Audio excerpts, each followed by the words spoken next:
Capítulo 23. Durante una hora cruzaron por mi cerebro delirante todas las razones que había podido hacer obrar al tranquilo cazador.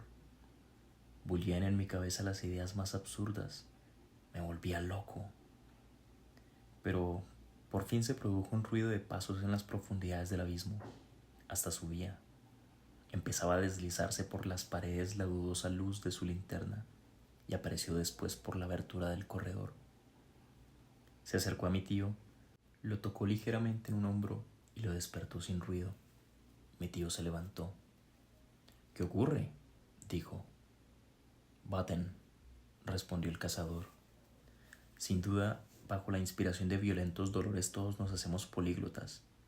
Yo, sin saber una palabra de danés, comprendí instantáneamente la palabra del guía.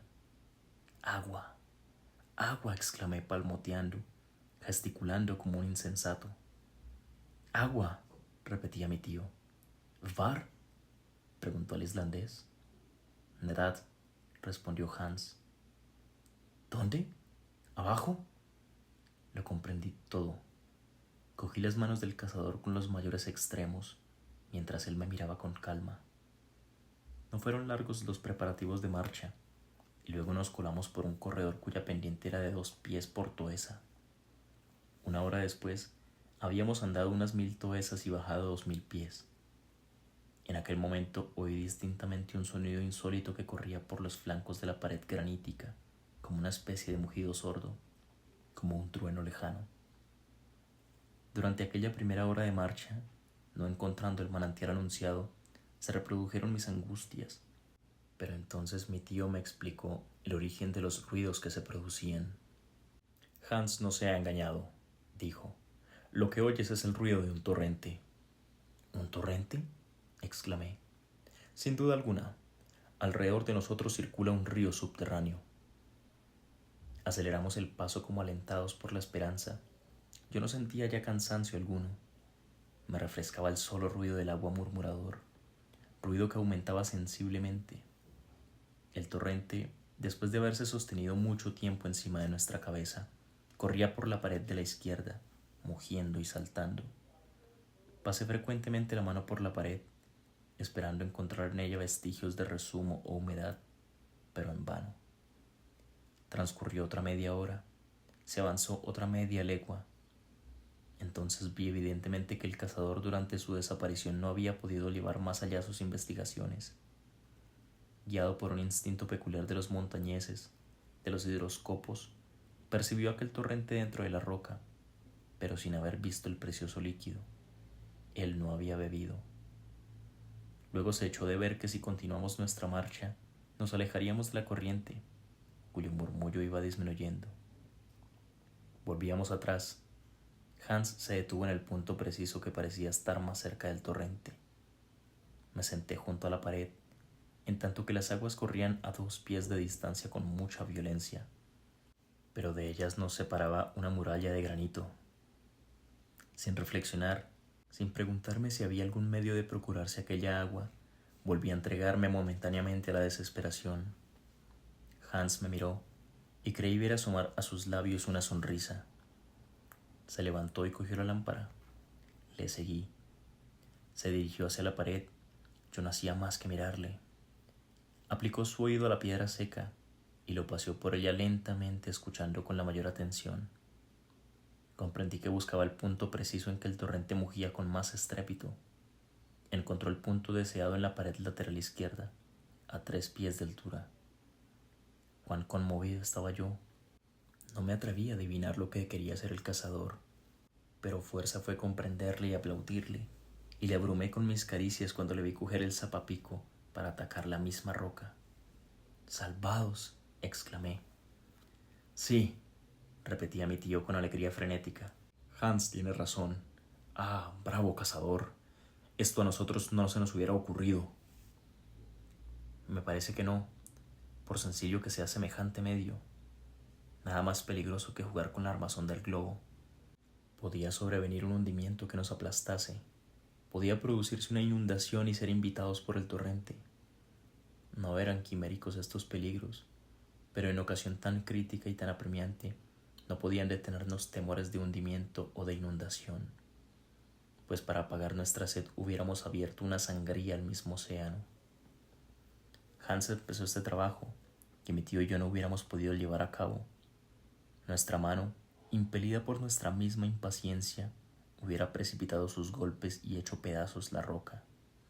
El guía, al contrario, tranquilo y moderado, desgastó poco a poco la roca con una serie de golpes repetidos, hasta abrir un agujero de unas 6 pulgadas de diámetro. Yo oía aumentarse el ruido del torrente, y me parecía que humedecía ya mis labios el agua bienhechora. Pronto el hierro penetró hasta la profundidad de 2 pies en el granito. El guía estuvo trabajando en esta operación más de una hora. La impaciencia me devoraba. Mi tío quería recurrir a medios más decisivos, y me costó no poco detenerle. Pero al ir a coger el zapapico, se oyó de repente un silbido, y salió impetuosamente de la pared un chorro de agua que se estrelló en la pared opuesta. Hans, medio derribado por el choque, no pudo reprimir un grito. Comprendí que se lo había arrancado el dolor de sumergir mis manos en el chorro, porque yo también a mi vez lancé una violenta exclamación. El manantial estaba hirviendo. «Agua a 100 grados de temperatura», exclamé. «Se enfriará», respondió mi tío. El pasillo se llenaba de vapores y al mismo tiempo se formaba un arroyo que iba a perderse en las rugosidades y senos subterráneos. En aquel arroyo bebimos todos. ¡Ah, qué delirio!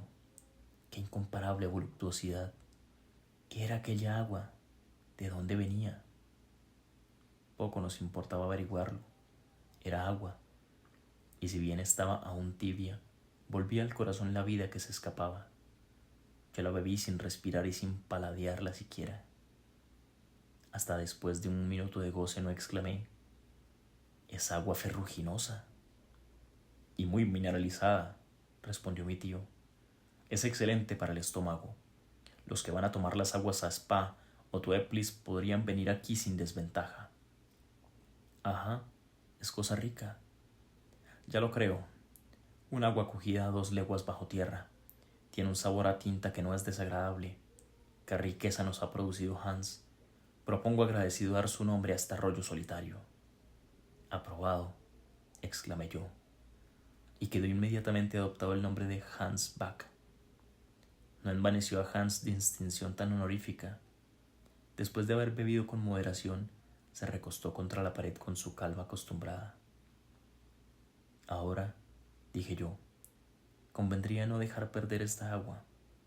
«¿Para qué la queremos?», respondió mi tío. «Tengo para mí que el manantial es inagotable». «Aunque lo sea. Llenemos el odre y las calabazas, y después procuraremos tapar el agujero». Se siguió mi consejo.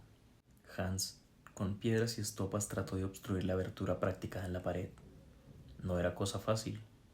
Se abrazaba las manos sin lograr su intento, porque la presión, que era muy considerable, volvía infructuosos todos sus esfuerzos. «Si hemos de juzgar», dije, «por la fuerza del chorro, es evidente que las capas superiores de este cauce de agua están situadas a una inmensa altura». «No es dudoso», replicó mi tío. «Si esta columna de agua tiene 32.000 pies de altura, su presión es de 1.000 atmósferas. Pero una idea se me ocurre». «¿Cuál?». «¿Por qué nos obstinamos en taponar esta abertura?». «Porque…». No pude hallar ninguna razón. «¿Estamos seguros de que cuando hayamos vaciado nuestras calabazas las podemos volver a llenar?». «Es evidente que no». «Pues entonces dejemos correr esta agua, que descendiendo naturalmente nos servirá de guía, y al mismo tiempo apagará nuestra sed en el camino». «Muy bien pensado», exclamé yo, «y teniendo este arroyo por compañero no hay ninguna razón para que nos salgamos airosos de nuestro empeño». «Ah, te has convencido, muchacho», dijo el profesor sonriendo. «No me voy convenciendo, que estoy convencido. Aguárdenos un instante. Empecemos por tomar algunas horas de descanso». Yo no me acordaba siquiera de que fuese de noche. El cronómetro se encargó de advertírmelo. Suficientemente repuestos y bien aplacada la sed, nos dormimos todos profundamente. Capítulo 24. Al día siguiente habíamos olvidado ya nuestros padecimientos pasados. Causábame maravilla mi falta de sed y me preguntaba qué razón había para no tenerla. Se encargó de contestarme el arroyo que corría a mis pies murmurando. Almorzamos, bebimos de la excelente agua ferruginosa. Yo me sentía rejuvenecido y dispuesto a ir muy lejos, porque no había de salirse con la suya un hombre convencido como mi tío, con un guía industrioso como Hans y un sobrino determinado como yo. He aquí las halagüeñas ideas que brotaban de mi cerebro. Si me hubiesen propuesto volverme a la cima del Sneffels, hubiese rechazado la proposición con verdadera ira. Pero felizmente no se trataba más que de descender. «Partamos», exclamé, despertando con mi acento entusiasta los antiguos ecos del globo. Volvimos a emprender la marcha el jueves a las 8 de la mañana. El pasadizo de granito, desenvolviéndose en tortuosísimos gritos, presentaba recodos inesperados y remedaba la confusión de un laberinto, pero en definitiva su dirección principal era siempre hacia el sudeste. Mi tío consultaba incesantemente y con el mayor cuidado su brújula para darse cuenta del camino recorrido. La galería se hundía casi horizontalmente, no excediendo su pendiente de 2 pulgadas por toesa. El arroyo corría bajo nuestros pies sin precipitación y murmurando. Yo lo comparaba a algún genio familiar que nos guiaba por debajo de la tierra y acariciaba con la mano a la tibia naya de cuyos cantos acompañaban a nuestros pasos. Mi buen humor tomaba espontáneamente un giro mitológico. En cuanto a mi tío, echaba sapos y culebras contra la horizontalidad del camino, siendo, como era, el hombre de verticales. Su camino se prolongaba indefinidamente, y en lugar de deslizarse, según su expresión, a lo largo del radio terrestre iba por la hipotenusa. Pero nosotros carecíamos de la facultad de escoger, y con tal que ganásemos terreno hacia el centro, por poco que fuese, no teníamos razón para quejarnos. Además, las pendientes se hacían de cuando en cuando más rápidas. La náyade se precipitaba entonces mugiendo, y nosotros bajábamos con ella más profundamente. En resumen, durante aquel día y el siguiente hicimos mucho camino horizontal y relativamente poco camino vertical. El viernes por la noche, 10 de julio, debíamos, según nuestros cálculos, hallarnos a 30 leguas al sudeste de Reykjavik y una profundidad de 2 leguas y media. Abrióse entonces bajo nuestros pies un espantoso pozo. Mi tío no pudo abstenerse de palmotear y hacer 1000 aspavientos y extremos de alegría calculando la rigidez de sus pendientes. «He aquí un pozo», exclamó, «que nos llevará lejos y por el cual descenderemos fácilmente, porque las escabrosidades de la roca forman una verdadera escalera». Hans dispuso las cuerdas para prevenir todo accidente. Empezó el descenso, que no me atrevo a llamar peligroso porque me había familiarizado con este género de ejercicio. Era el pozo una grieta angosta practicada en la piedra del género de las llamadas fallas. La contracción del armazón terrestre, en la época de su enfriamiento, era evidente que la había producido. Si sirvió en otro tiempo para el paso de las materias eruptivas vomitadas por el Sneffels, no podía explicarme cómo estas materias no habían dejado en ella vestigio alguno. Bajamos una especie de escalera de caracol que parecía obra de hombres. A cada cuarto de hora teníamos que detenernos para descansar y devolver su elasticidad a nuestras articulaciones. Entonces nos sentábamos en alguna parte saliente de la roca, con las piernas colgando. Hablábamos, comíamos y apagábamos la sed en el agua del arroyo, que no nos abandonaba. No hay necesidad de decir que en el precipicio el Hansbach, con menoscabo de su volumen, se convertía en cascada, pero era más que suficiente para satisfacer nuestras necesidades de agua, y además, con declives menos pronunciados, no podía dejar de recobrar su curso pacífico. En aquel momento me recordaba a mi tío con sus impaciencias y sus cóleras, al paso que en las pendientes suaves veía en él la imagen del cazador islandés con su apacibilidad y serena calma. El 11 y el 12 de julio seguimos las espirales de la quebraja, penetrando 2 leguas más adentro en el fondo de la corteza terrestre. lo que nos ponía a 5 leguas bajo el nivel del mar. Pero el 13, a cosa de mediodía, el pozo tomó en la dirección del sudeste, una inclinación mucho menos vertical, que sería de unos 45 grados. El camino se hizo entonces de buen andar y de una perfecta monotonía. Difícil era que sucediese otra cosa. La peregrinación no podía tener el aliciente de la variedad por los incidentes del paisaje. Por último, el miércoles 15, nos hallábamos a 7 leguas bajo la tierra y a unas 50 leguas de las Sneffels. Aunque algo fatigados, nos sentíamos en buen estado de salud y el botiquín de viaje permanecía intacto. Mi tío notaba hora por hora las indicaciones de la brújula, del cronómetro, del manómetro, que son las mismas que ha publicado en la narración científica de su viaje. Podía, pues, darse fácilmente cuenta de la situación. Cuando me manifestó que nos hallábamos a una distancia horizontal de 50 leguas, no pude contener una exclamación. ¿Qué tienes?, preguntó mi tío. Nada, pero hago una reflexión. ¿Qué reflexión, muchacho? Que si son exactos vuestros cálculos, no estamos debajo de Islandia. ¿Crees?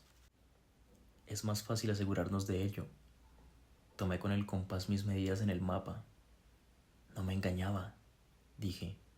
Hemos dejado atrás el cabo Portland y esas 50 leguas al sudeste nos colocan debajo del mar. Debajo del mar, repitió mi tío restregándose las manos muy satisfecho. Así, pues, exclamé, el océano pasa por encima de nuestra cabeza. Bah, no hay nada más natural, Axel. ¿Acaso en Newcastle no hay minas de carbón que penetran por debajo de las olas? Esta situación podía parecer muy sencilla al profesor, pero a mí la idea que me estaba paseando por debajo de la inmensidad de las aguas no dejaba de preocuparme. Y sin embargo, con tal que la armazón granítica fuese sólida, lo mismo daba en definitiva tener encima de nosotros las llanuras y montañas de Islandia que las olas del océano. Por lo demás, me habitué pronto a esta idea, porque el pasadizo, tan pronto recto como tortuoso, no menos caprichoso en sus pendientes que en sus revueltas, pero siempre dirigiéndose al sudeste, y siempre hundiéndose más y más, nos condujo rápidamente a grandes profundidades. 4 días después, el sábado 18 de julio por la noche, llegamos a una especie de gruta bastante espaciosa. Mi tío entregó a Hans sus 3 riksdales de la semana y se decidió a descansar el siguiente día. Capítulo 25. Así pues, el domingo por la mañana me desperté sin la preocupación habitual de una partida inmediata, lo que no deja de ser agradable aún hallándose en lo más profundo de los abismos. Además, nos habíamos ya acostumbrado a vivir como trogloditas. Yo no me acordaba ya del sol, ni de las estrellas, ni de la luna, ni en los árboles, ni de las casas, ni de las poblaciones, ni de todas las demás superfluidades terrestres de que se han formado una necesidad los seres humanos. En nuestra calidad de fósiles nos daban asco estas inútiles maravillas. La gruta era un espacioso salón. Sobre su pavimento granítico corría el fiel arroyo.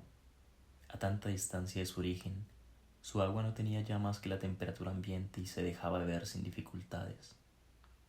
Después del almuerzo, quiso el doctor dedicar algunas horas a ordenar sus anotaciones ordinarias.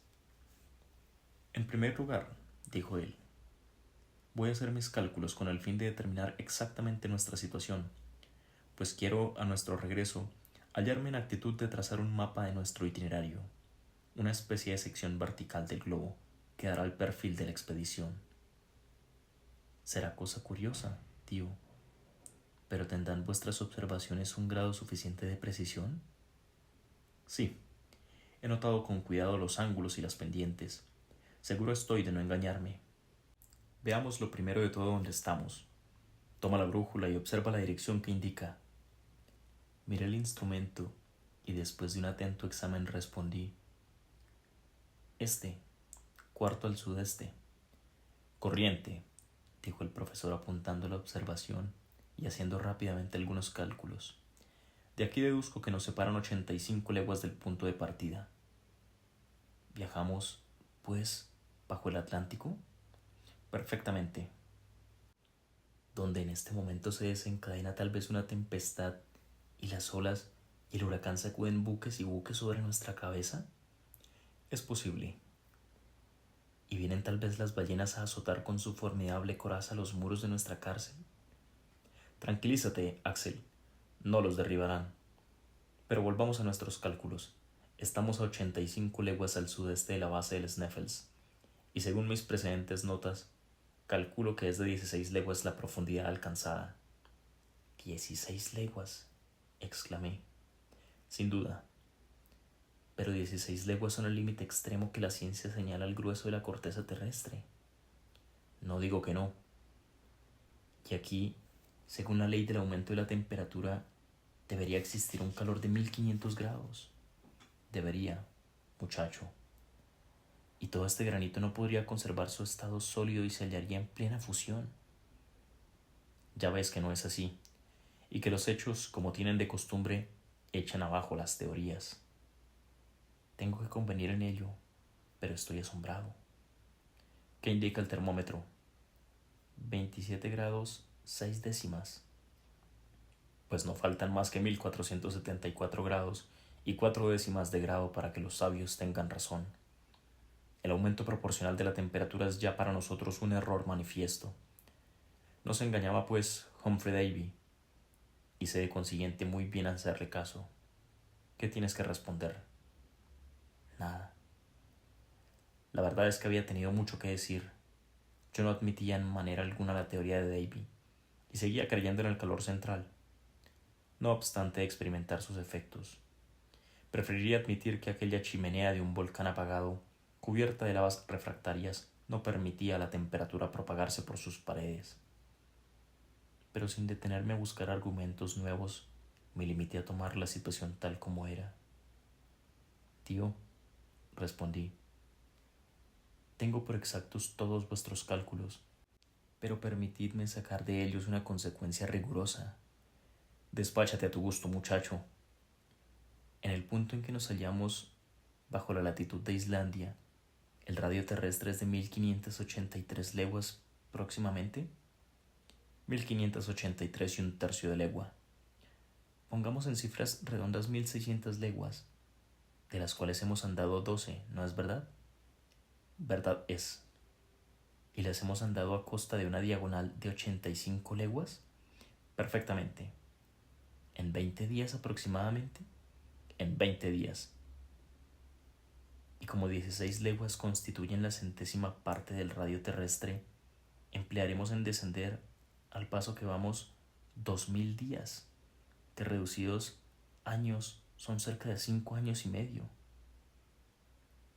El profesor dio la callada por respuesta, sin contar con que si una vertical de 16 leguas obliga a una horizontal de 80, resulta una proporción de 8000 leguas al sudeste, y antes de alcanzar el centro, hará ya mucho tiempo que habremos salido por un punto de la circunferencia. Vete al diablo con tus cálculos, replicó mi tío con un movimiento de cólera.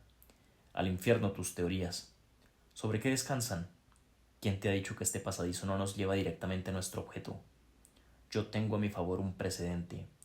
Lo que hago, otro lo ha hecho. Y si él se ha salido con la suya, yo me saldré con la mía. Lo espero, pero... En fin, debe serme permitido callarte, Axel, cuando quieres desbarrar como lo haces. Vi que el terrible profesor iba a reaparecer bajo la piel del tío y me puse en guardia. Ahora, repuso, consulta el manómetro. ¿Qué indica? Una presión considerable. Bueno, ya ves que descendiendo poco a poco y habituándonos gradualmente a la densidad de esta atmósfera, no nos desazona en lo más mínimo, exceptuando algunos dolores de oídos, que no valen nada. Harás desaparecer esa incomodidad poniendo en comunicación rápida el aire exterior contenido en tus pulmones. Perfectamente, respondí yo, decidido a no llevar la contraria. Hasta se experimenta cierto placer hallándole sumergido en esta atmósfera más densa. ¿Habéis notado con qué intensidad se propagan en ella los sonidos? Sin duda, Un sordo acabaría por oír aquí a las 1000 maravillas. ¿Pero esta densidad aumentará sin duda alguna? Sí, siguiendo una ley no muy bien determinada. Es verdad que la intensidad de la gravedad o pesadez disminuirá a medida que bajemos. Ya sabes que su acción se hace sentir con más fuerza en la superficie misma de la Tierra, y que en el centro del globo los objetos no tienen peso. Lo sé, pero decidme, ¿este aire no adquirirá al cabo la densidad del agua? Sin duda, bajo una presión de 710 atmósferas. ¿Y más abajo? Más abajo será aún mayor. ¿Cómo bajaremos, pues? Nos meteremos guijarros a los bolsillos. Tenéis, tío, contestación para todo. No me atreví a adelantar más en el campo de las hipótesis, porque hubiera tropezado con alguna otra imposibilidad que hubiera hecho dar un respingo al profesor. Era evidente, sin embargo, que el aire, bajo una presión que podía alcanzar millares de atmósferas, acabaría por pasar al estado sólido, y entonces, admitiendo que nuestros cuerpos hubiesen resistido, fuerza sería detenerse, a pesar de todos los razonamientos del mundo. Pero no hice valer este argumento. Mi tío me hubiera contestado con su eterno Sagnussem, precedente sin valor, porque, dando por perfectamente averiguado el viaje del sabio islandés, podía haber replicado: en el siglo XVI no se habían inventado el barómetro ni el manómetro, y ¿cómo pudo, de consiguiente, determinar Sagnussem su viaje al centro del globo? Pero guardé esta objeción para mí y esperé los acontecimientos. El resto del día se pasó en conversación y cálculos. Fui siempre de la opinión del profesor Lidenbrock, respondiendo a todo amén, y envidié la perfecta indiferencia de Hans, el cual, sin tanto buscar los efectos y las causas, iba a ciegas donde le llevaba el destino. Capítulo 26. Fuerza es confesarlo. Las cosas iban hasta entonces a pedir de boca, y si me hubiese quejado, hubiera sido de vicio. Si no aumentaba el término medio de las dificultades, no podíamos dejar de lograr nuestro objeto. Y entonces, ¡qué gloria! Me iba ya acostumbrando a racionalizar como Lidenbrock. ¿Dependería esto del medio especial en que vivía? Es posible. Durante algunos días, pendientes más rápidas, algunas de ellas espantosamente verticales, nos internaron profundamente en el cuerpo de granito. Algunos días ganábamos legua y media y hasta 2 leguas hacia el centro. Había descensos peligrosos en que la destreza de Hans y su maravillosa sangre fría nos fueron muy útiles. El impasible islandés se sacrificaba con una indiferencia incomprensible, y gracias a él salvamos más de un mal paso, del cual no hubiéramos salido nosotros solos. Su mutismo aumentaba cada día, y hasta creo que él nos lo contagiaba. Los objetos exteriores ejercen una acción real sobre el cerebro. El que se encierra entre 4 paredes acaba por perder la facultad de asociar las ideas y las palabras.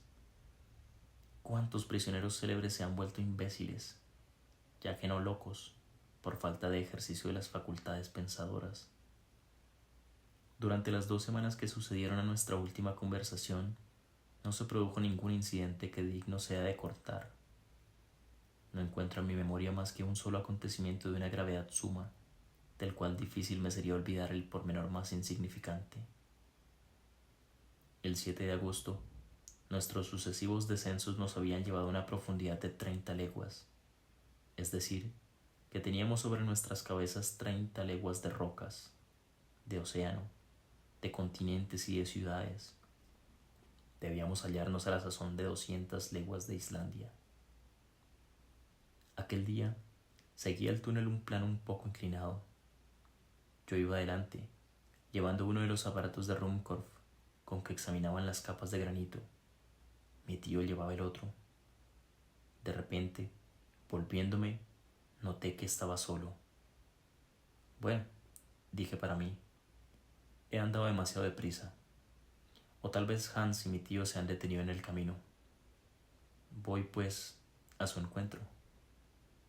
Afortunadamente la senda no sube de una manera sensible. Retrocedí. Anduve durante un cuarto de hora. Miré y no había nadie. Llamé y nadie me respondió. Mi voz se perdió en medio de los cavernosos ecos que desperté con frecuencia. Empecé a inquietarme. Un estremecimiento recorrió todo mi cuerpo. Un poco de calma, dije en voz alta. Seguro estoy de encontrar a mis compañeros. No hay dos caminos, y puesto que yo iba adelante debo volver atrás. Subí por espacio de media hora. Escuché con atención por si alguien me llamaba, en cuyo caso en aquella atmósfera tan densa debía oírlo de muy lejos. Un silencio extraordinario reinaba en la inmensa galería. Me detuve. No podía creer en mi aislamiento. Quería estar extraviado y no perdido. Los extraviados se encuentran. Vamos, repetía, puesto que no hay más que un camino, y ellos lo siguen. Por fuerza he de dar con ellos. Bastará que suba, a no ser que ellos, no viéndome y olvidando que le llevaba la delantera, hayan tenido la ocurrencia de volverse atrás. ¿Y qué? En tal caso, apresurando el paso los encontraré. Es evidente. Repetía estas últimas palabras sin estar del todo convencido. Además, para asociar tan sensibles ideas y reunirlas en forma de raciocinio, tardé bastante tiempo. Entonces me sobrecogió una duda. ¿Iba yo muy adelante? Ciertamente. Hans me seguía, precediendo a mi tío, y hasta recuerdo que se detuvo un poco para acomodar bien sus equipajes a sus hombros. Esta circunstancia asaltó mi mente. En aquel momento debí proseguir mi camino. Además, pensaba yo, un medio tengo para no extraviarme, un hilo para guiarme en este laberinto, y es mi fiel arroyo. Este es un hilo que no se rompe. No tengo que hacer más que remontar su curso y encontraré necesariamente las huellas de mis compañeros. Este raciocinio me reanimó y resolví ponerme en marcha sin pérdida de tiempo. Cómo bendije yo entonces la previsión de mi tío, que se opuso a que el cazador taponase el agujero abierto en la pared de granito. Aquel manantial bienhechor, después de haber apagado nuestra sed durante el camino, iba a guiarme entre las tortuosidades de la corteza terrestre. Antes de emprender mi marcha ascendente, creí que una opción podría convenirme, y me bajé para sumergir mi frente en el agua del Hansbach. Júzguese cuál sería mi estupor. Escarbé en granito seco y áspero. El arroyo no corría a mis pies. Capítulo 27. No puedo pintar mi desesperación. Ninguna palabra de la lengua humana expresaría mis sentimientos. Estaba enterrado vivo, con la perspectiva de morir entre los tormentos del hambre y de la sed. Maquinalmente pasé por el suelo mis manos abrazadas. Cuán seca me pareció aquella roca. Pero, ¿cómo había abandonado el curso del arroyo? Porque la verdad es que el arroyo allí no estaba. Comprendí entonces la razón de aquel extraño silencio cuando escuché por última vez, esperando que llegase a mis oídos algún grito de mis compañeros.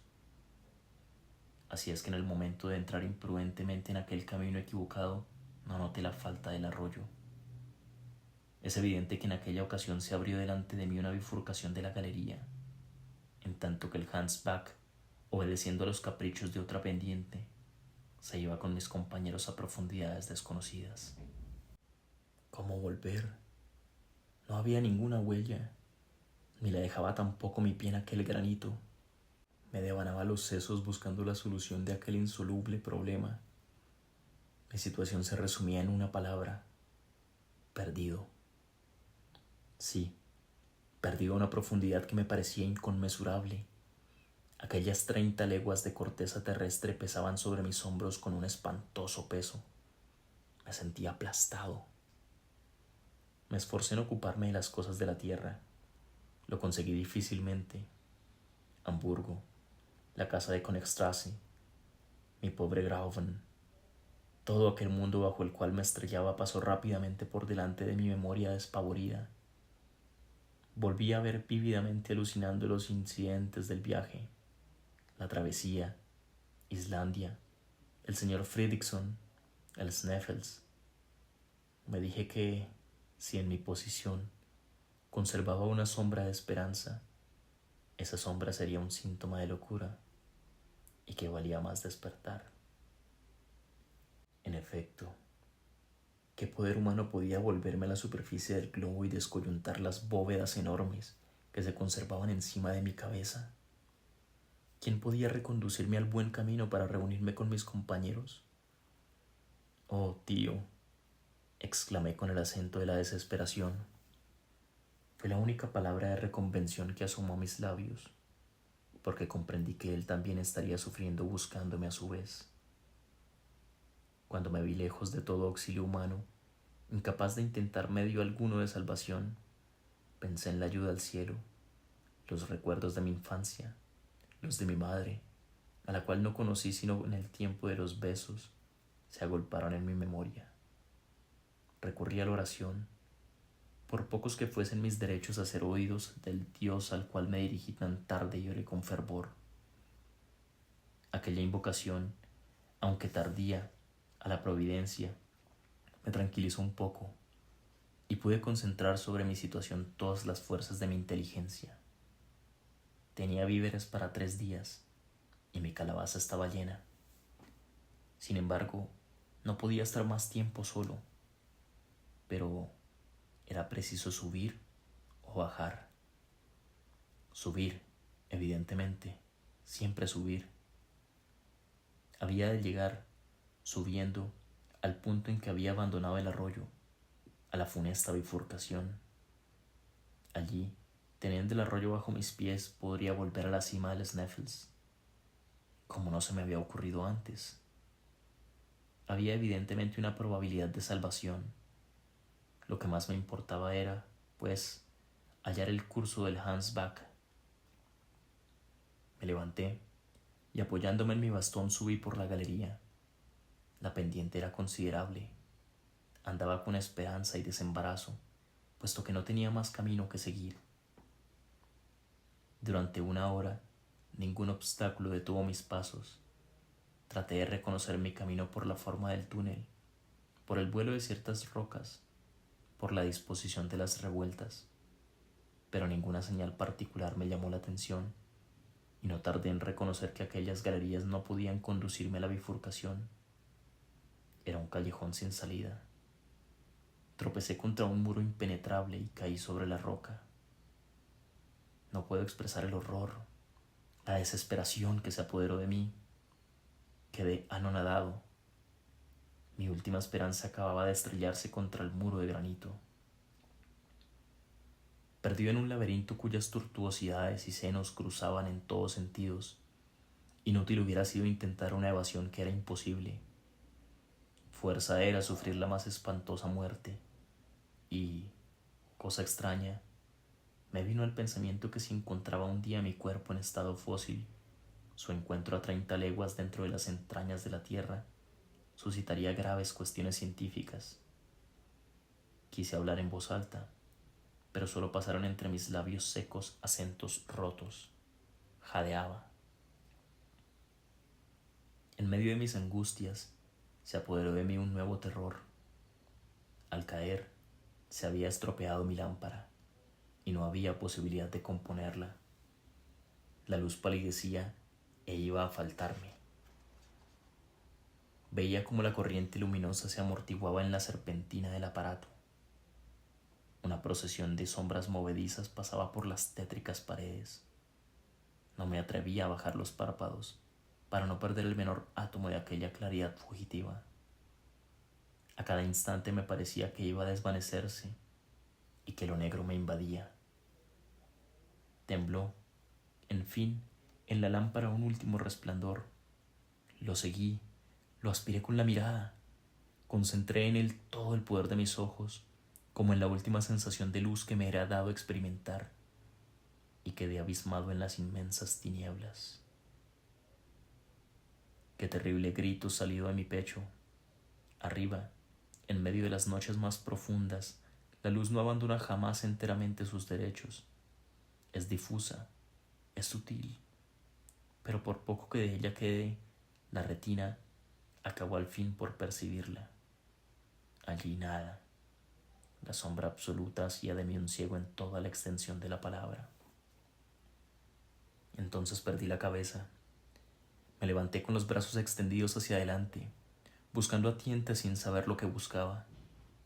Di en huir, precipitando mis pasos al azar en aquel inextricable laberinto, siempre bajando, corriendo por la corteza terrestre, como un habitante de los abismos, llamando, gritando, aullando, magullado muy pronto por la aspereza de las rocas, cayendo y levantándome ensangrentado, procurando beber la sangre que me inundaba el semblante y esperando siempre que un murallón imprevisto presentase a mi cabeza un obstáculo para hacerse en él pedazos.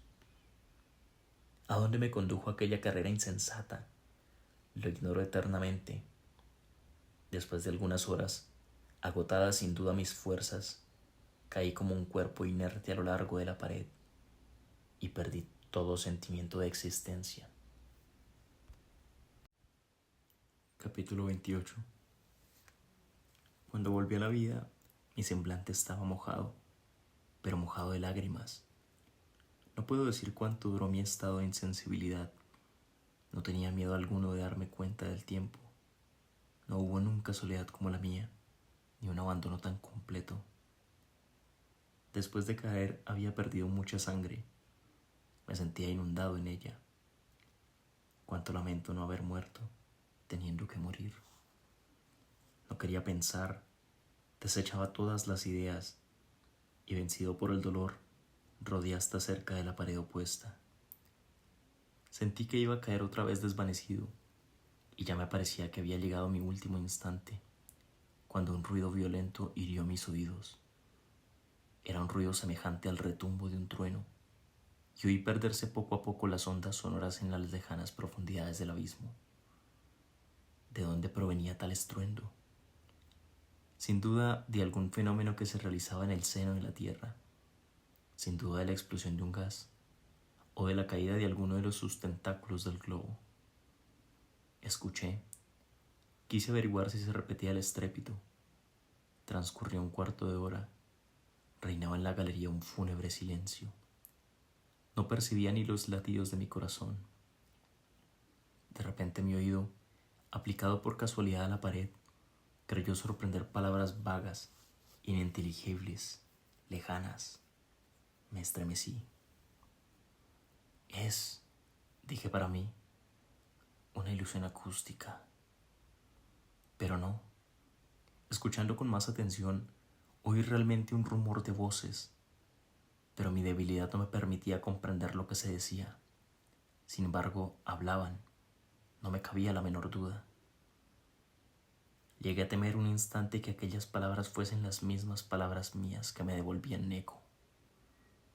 ¿Habría yo gritado sin saberlo? Cerré con fuerza los labios y apliqué de nuevo el oído a la pared. Sí, cierto. Hablan, hablan.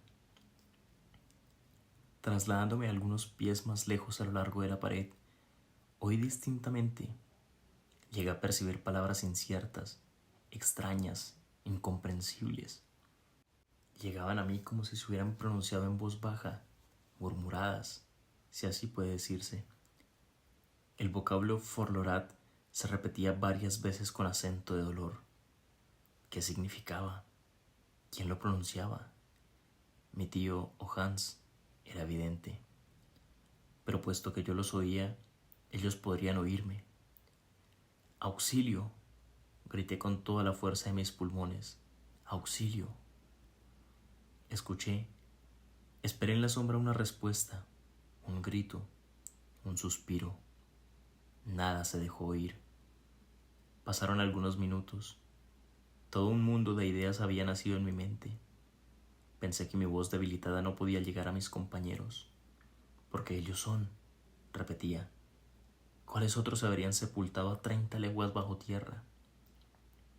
Volví a escuchar.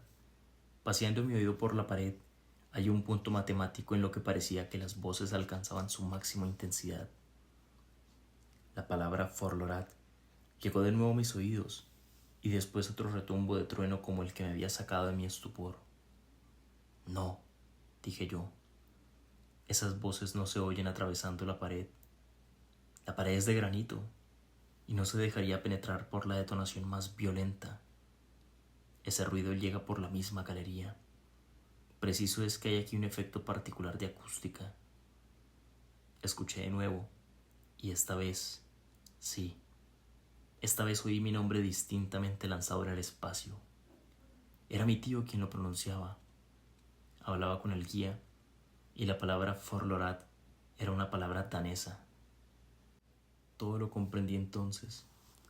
Para hacerme oír era preciso hablar a lo largo de aquella pared que había de conducir mi voz como el alambre conduce la electricidad. Pero no podía perder un instante. Con tal de que mis compañeros se separasen de algunos pasos de donde se hallaban, el fenómeno de acústica quedaba destruido. Me acerqué, pues, a la pared y pronuncié las siguientes palabras tan distintamente como me fue posible.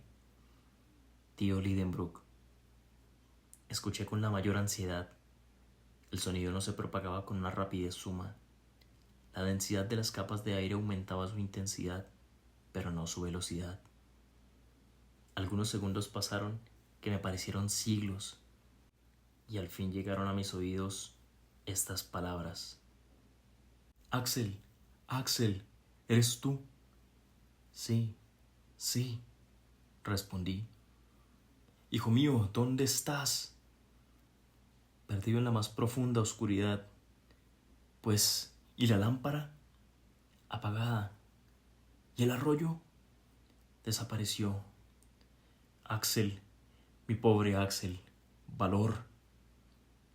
Aguarda un poco, estoy casi exánime y no tengo fuerza para responder, pero habladme. Valor, repitió mi tío.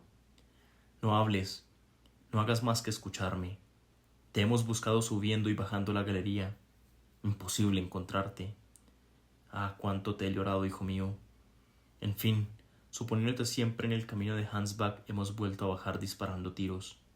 Ahora, si bien por un efecto de acústica nuestras voces pueden reunirse, nuestras manos no pueden tocarse. Pero no te desesperes, Axel. Pudiéndonos oír mucho, tenemos adelantado. Yo entre tanto había reflexionado. Sonreía mi corazón alguna esperanza, aunque débil y vaga. Había por de pronto una circunstancia que me importaba conocer. Acerqué mis labios a la pared y dije: Tío. Hijo mío, oí al cabo de algunos instantes. Es preciso, ante todo, conocer la distancia que nos separa. Fácil es averiguarlo. ¿Tenéis a mano el cronómetro? Pues bien, pronunciad mi nombre, anotando exactamente el segundo en que habléis. Yo lo repetiré apenas llegue a mi oído, y vos observaréis igualmente el momento preciso en que llegue al vuestro mi respuesta. Bien, y la mitad del tiempo comprendido entre mi pregunta y tu respuesta indicará el que mi voz necesita para llegar hasta ti. Eso es, tío. ¿Está ya? Pues bien, atención, voy a pronunciar tu nombre. Apliqué el oído a la pared y apenas oí la palabra Axel, respondí inmediatamente Axel y esperé. 40 segundos, dijo entonces mi tío. Han transcurrido 40 segundos entre las dos palabras y de consiguiente el sonido ha necesitado 20 segundos para transmitirse de ti a mí. A 1120 pies por segundo tenemos 20.400, o sea, legua y medio cuarto de legua. Legua y media, murmuré. Legua y media se salva, Axel. Pero, ¿he de subir o bajar? Bajar, y verás por qué. Hemos llegado a una espaciosa gruta en que terminan numerosas galerías. A esta gruta te ha de conducir sucesivamente la galería que tú has seguido, pues parece que todas estas quebrajas y fracturas del globo convergen alrededor de la inmensa caverna que ocupamos. Levántate, pues, y emprende tu marcha. Anda, arrástrate, deslízate por las pendientes rápidas, y en el extremo del camino te recibirán nuestros brazos. En marcha, hijo mío, en marcha. Estas palabras me reanimaron. Adiós, tío, exclamé. Parto. Nuestras voces no podrán comunicarse desde el momento en que abandone este sitio. Adiós, pues. Hasta la vista, Axel. Hasta la vista. Tales fueron las últimas palabras que oí. Palabras de esperanza que atravesaron más de una legua de granito. Di gracias a Dios por haberme conducido entre aquellas inmensidades sombrías, al único punto tal vez en que podía oír la voz de mis compañeros. Por las solas leyes físicas se explicaba fácilmente aquel asombroso efecto de acústica, que procedía de la forma del pasadizo y de la conductibilidad de la roca.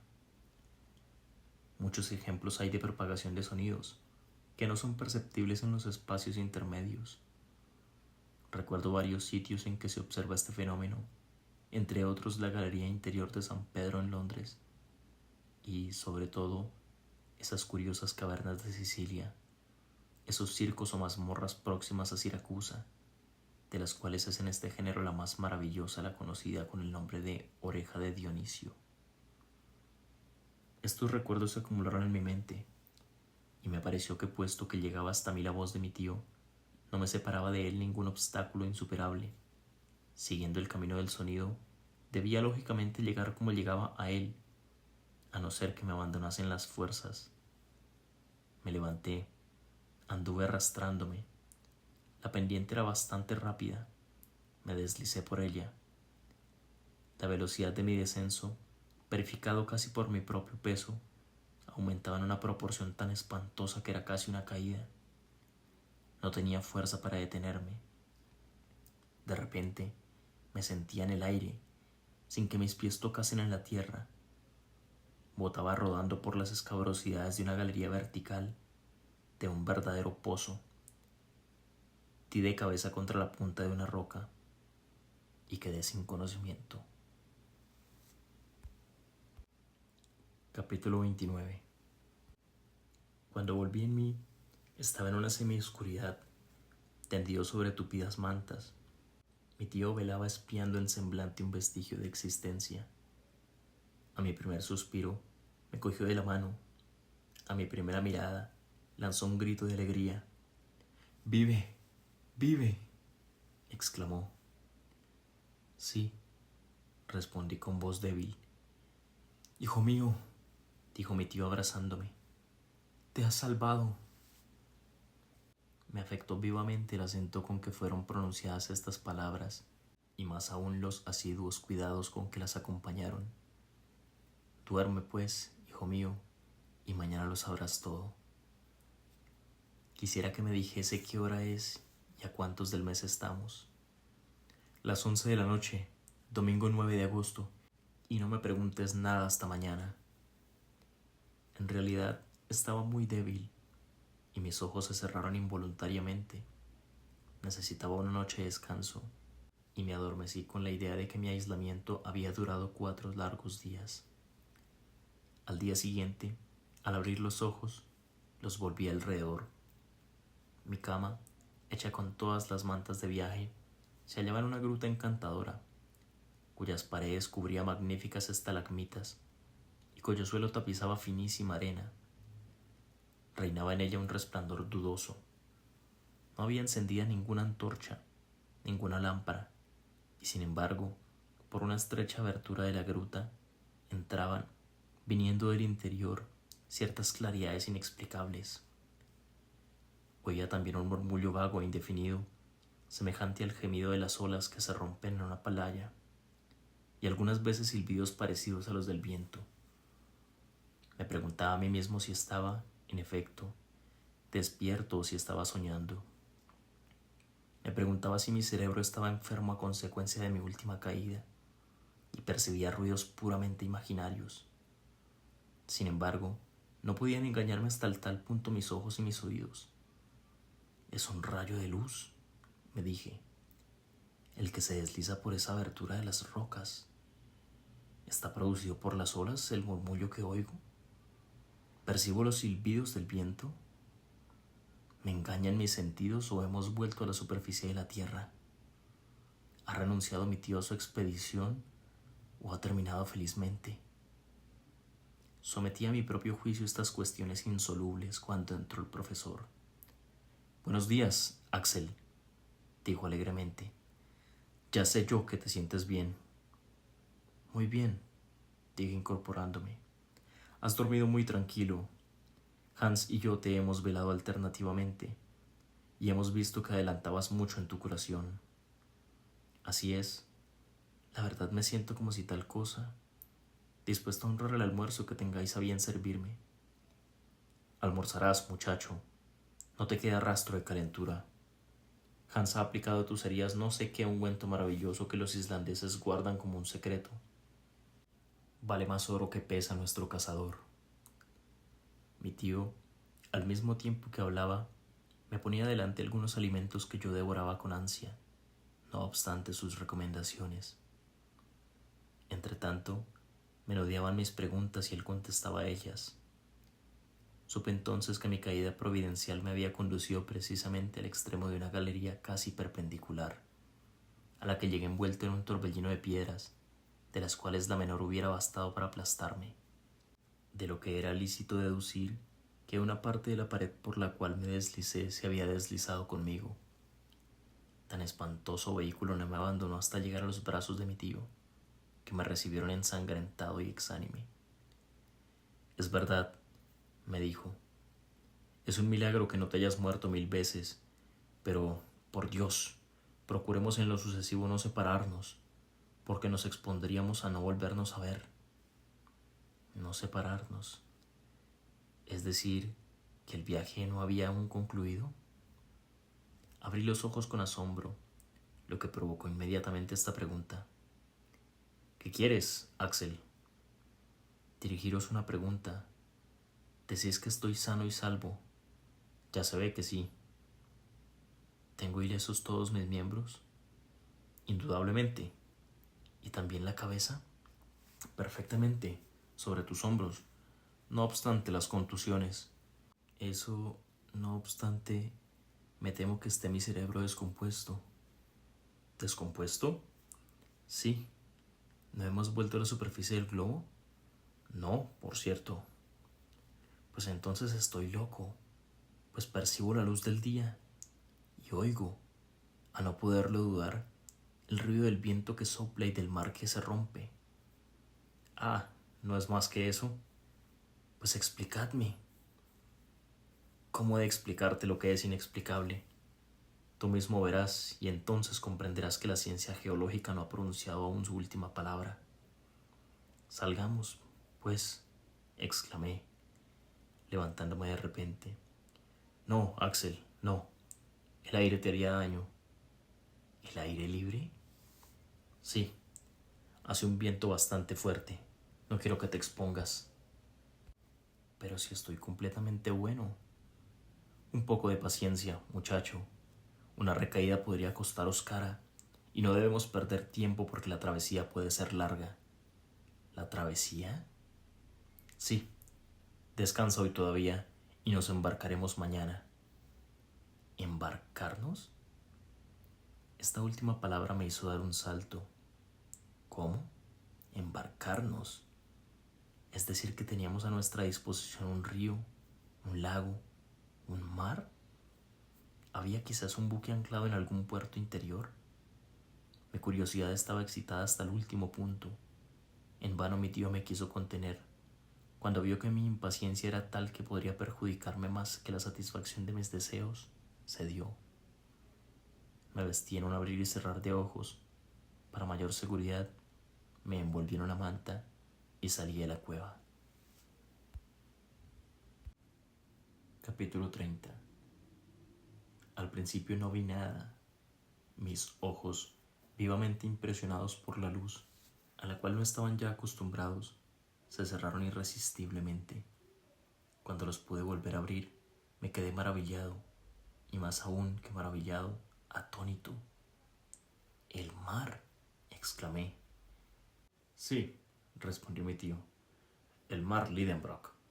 Me complazco en creer que ningún navegante me disputará el honor de haberlo descubierto y el derecho de darle mi nombre. Una superficie de agua muy considerable, principio de un lago o de un océano, se extendía más allá de cuanto alcanzaba la vista. La orilla, sumamente escabrosa, Ofrecía a las olas que expiraban en ella una arena fina, dorada, sembrada de esas conchas microscópicas en que vivieron los primeros seres de la creación. Las olas se estrellaban en ella con ese murmullo sonoro que se cruza en los grandes espacios. Liviana espuma se levantaba al soplo de un viento moderado, salpicándome la cara. En aquella playa, suavemente inclinada, a 100 veces aproximadamente el punto en que morían las últimas horas, terminaban los contrafuertes de enormes peñascos que subían a considerable altura. Algunos de estos peñascos, cortando la costa con sus agudos lomos, formaban senos y promontorios roídos por las innumerables dientes de la resaca. Más adelante, la vista seguía el conjunto claramente perfilado en el fondo nebuloso del horizonte. Aquello era un verdadero océano con el caprichoso contorno de las playas terrestres, pero en un océano desierto y de un aspecto espontáneamente salvaje. Mis miradas podían pasearse a lo lejos por aquel mar, gracias a una luz especial que alumbraba todos sus pormenores. No era aquella la luz del sol con sus haces deslumbradores y la irradiación espléndida de sus rayos, ni era tampoco la luz pálida y vaga del astro de la noche, la cual no es más que una reflexión sin calor. No, el poder de aquella luz, su difusión temblorosa, su blancura clara y seca, la poca elevación de su temperatura, su brillantez, superior a la de la luna, revelaban evidentemente un origen eléctrico. Era aquella una aurora boreal, un fenómeno cósmico continuo que llenaba el espacio de una caverna capaz de contener un océano. La bóveda suspendida encima de mi cabeza, bóveda que se puede llamar cielo, parecía formada de grandes nubes, vapores movedizos y caprichosos, que en ciertas épocas, por efecto de la condensación, debían resolverse en fuertes chubascos. Yo creía que debajo una presión tan considerable de la atmósfera, la evaporación del agua no podía producirse, pero por una razón física que no se me alcanzaba, circulaban por el aire dilatadas nubes. Las corrientes eléctricas producían en las nubes muy altas juegos de luz de lo más asombrosos. Vistosas sombras orlaban sus bordes inferiores y con frecuencia, entre dos capas separadas, se deslizaba hasta nosotros un rayo de luz sumamente intenso. Pero aquello no era el sol, puesto que era una luz sin color. La impresión que producía era triste, sumamente melancólica. En lugar de un firmamento salpicado de brillantes estrellas, comprendía que encima de aquellas nubes había una nube de granito que me oprimía con su peso, y que aquel espacio, tan grande como era, no hubiera bastado para la menor de sus evoluciones al más modesto y menos ambicioso de los satélites. Entonces me acordé de la teoría de un capitán inglés que comparaba la Tierra con una gran esfera hueca, en cuyo interior el aire se conservaba luminoso por efecto de su presión, al mismo tiempo que dos astros, Plutón y Proserpina, trazaban en ella sus misteriosas órbitas. ¿Tendría razón? Estábamos realmente encarcelados en una excavación enorme.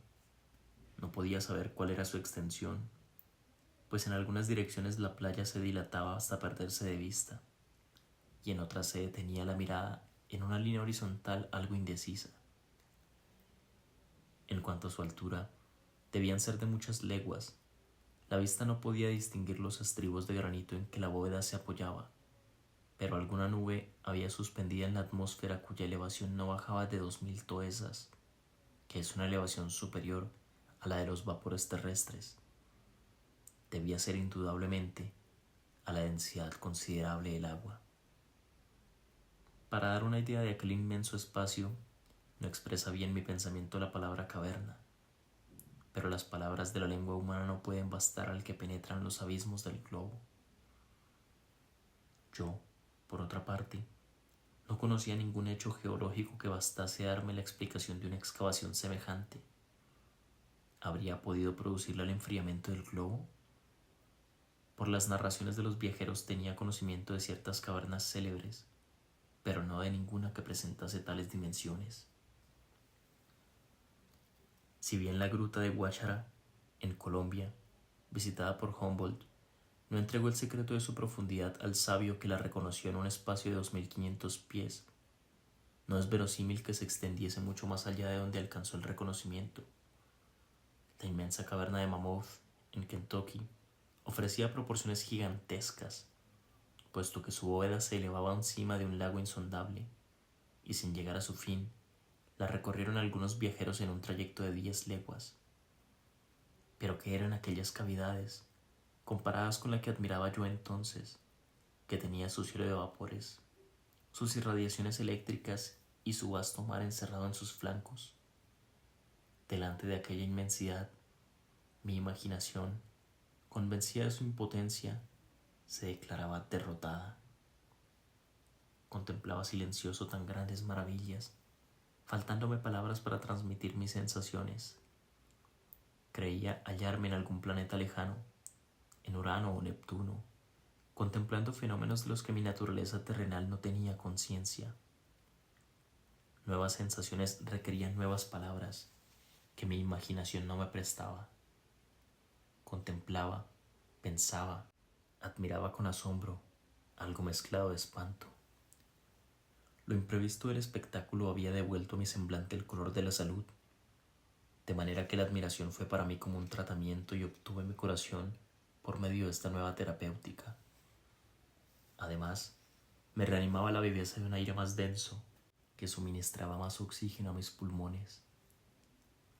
Se comprenderá fácilmente que después de un cautiverio de 47 días, en una galería estrecha, era un gozo infinito aspirar a aquel ambiente cargado de húmedas emanaciones salinas. No tuve, pues, motivos de arrepentirme por haber abandonado mi oscura gruta. Mi tío, acostumbrado ya a aquellas maravillas, no hacía ningún comentario. ¿Te sientes con fuerza?, me preguntó. ¿Para dar un paseo? Sí, por cierto, respondí, y deseo mucho darlo.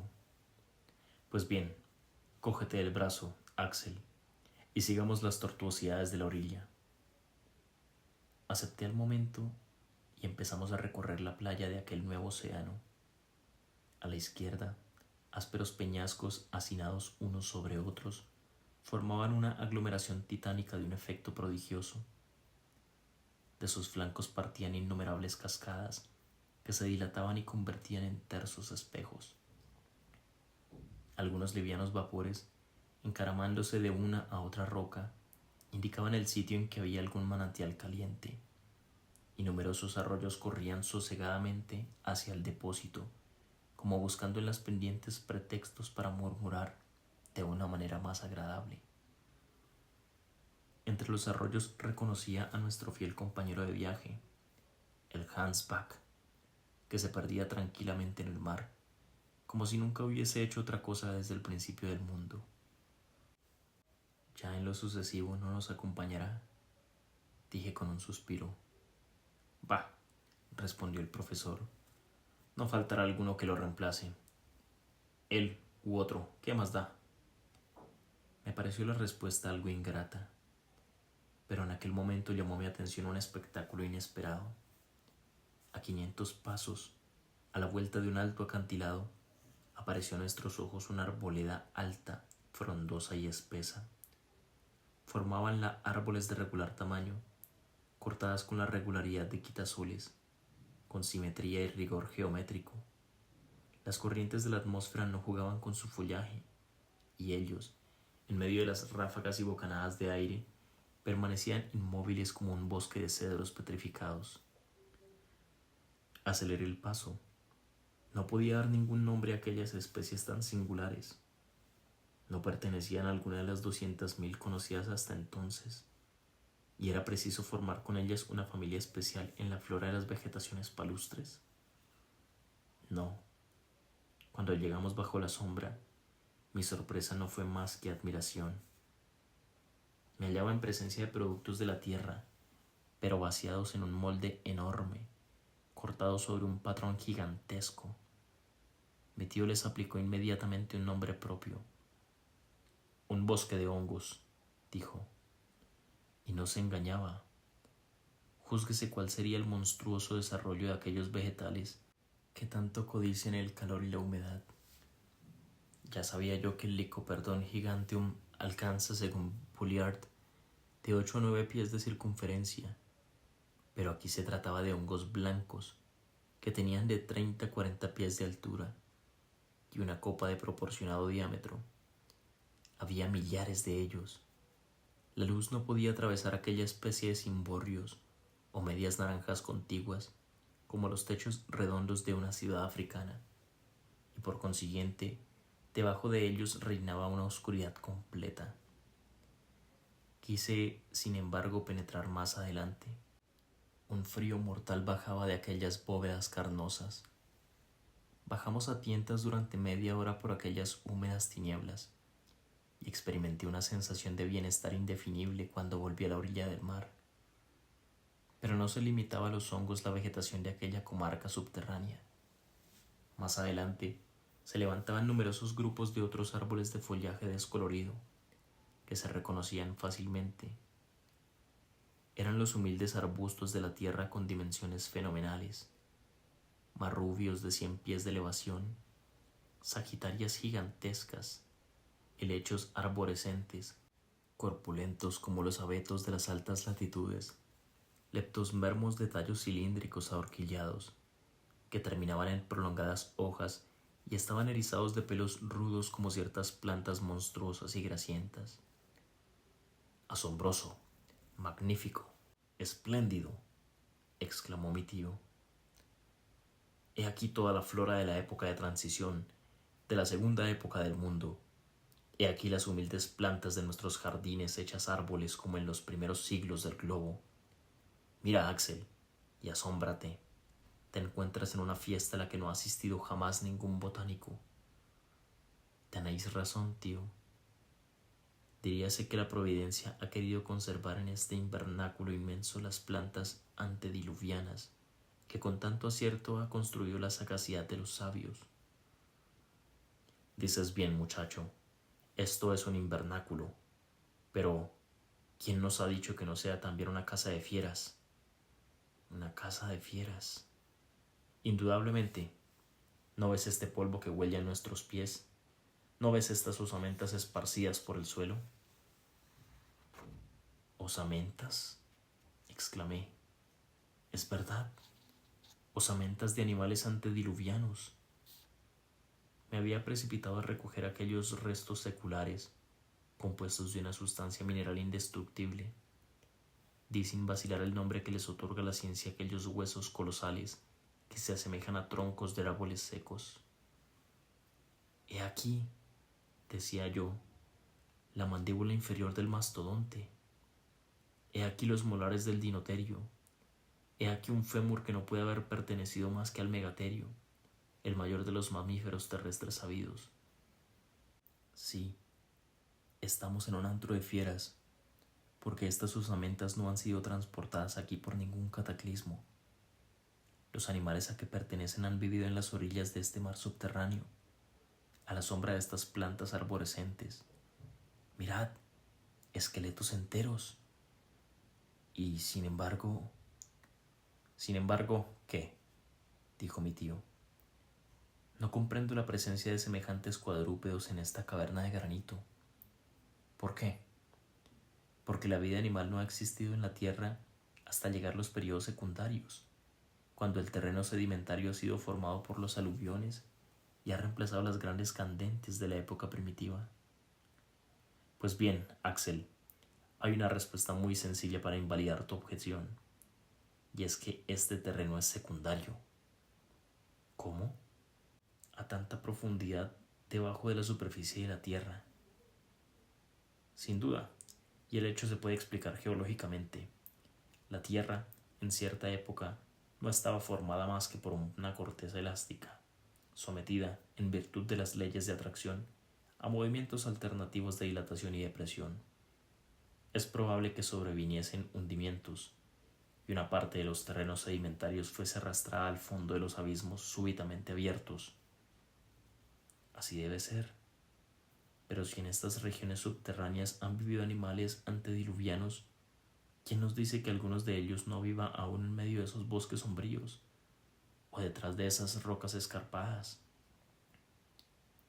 Al emitir esta idea, interrogué, no con cierta preocupación, los distintos puntos del horizonte, pero ningún ser viviente apareció en el inmenso desierto. Estaba fatigado, por lo que fui a sentarme en el extremo de un promontorio, cuya base azotaban las olas con estrépito. Desde allí abarcaba mi mirada toda aquella bahía formada por una escotadura de la costa. En el fondo, algunas rocas piramidales cerraban una especie de ancón en que un bergantín y 2 o 3 goletas hubiera podido anclar cómodamente. Yo casi esperaba de un momento a otro ver zarpar un buque a toda vela navegando con viento del sur. Pero la ilusión se disipó instantáneamente. Éramos los únicos moradores de aquel mundo subterráneo.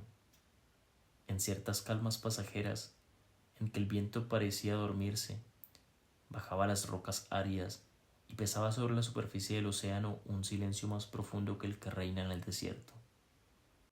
Entonces procuraba atravesar con mis miradas las lejanas brumas, romper aquel telón corrido sobre el misterioso escenario del horizonte. Cuántas preguntas brotaban de mis labios. ¿Dónde concluía aquel mar? ¿A dónde conducía? ¿No sería dado reconocer las orillas opuestas? Mi tío no abrigaba acerca del particular la menor duda.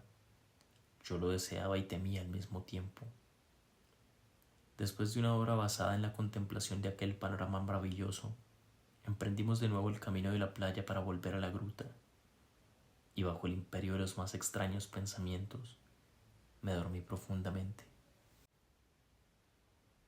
Capítulo 31.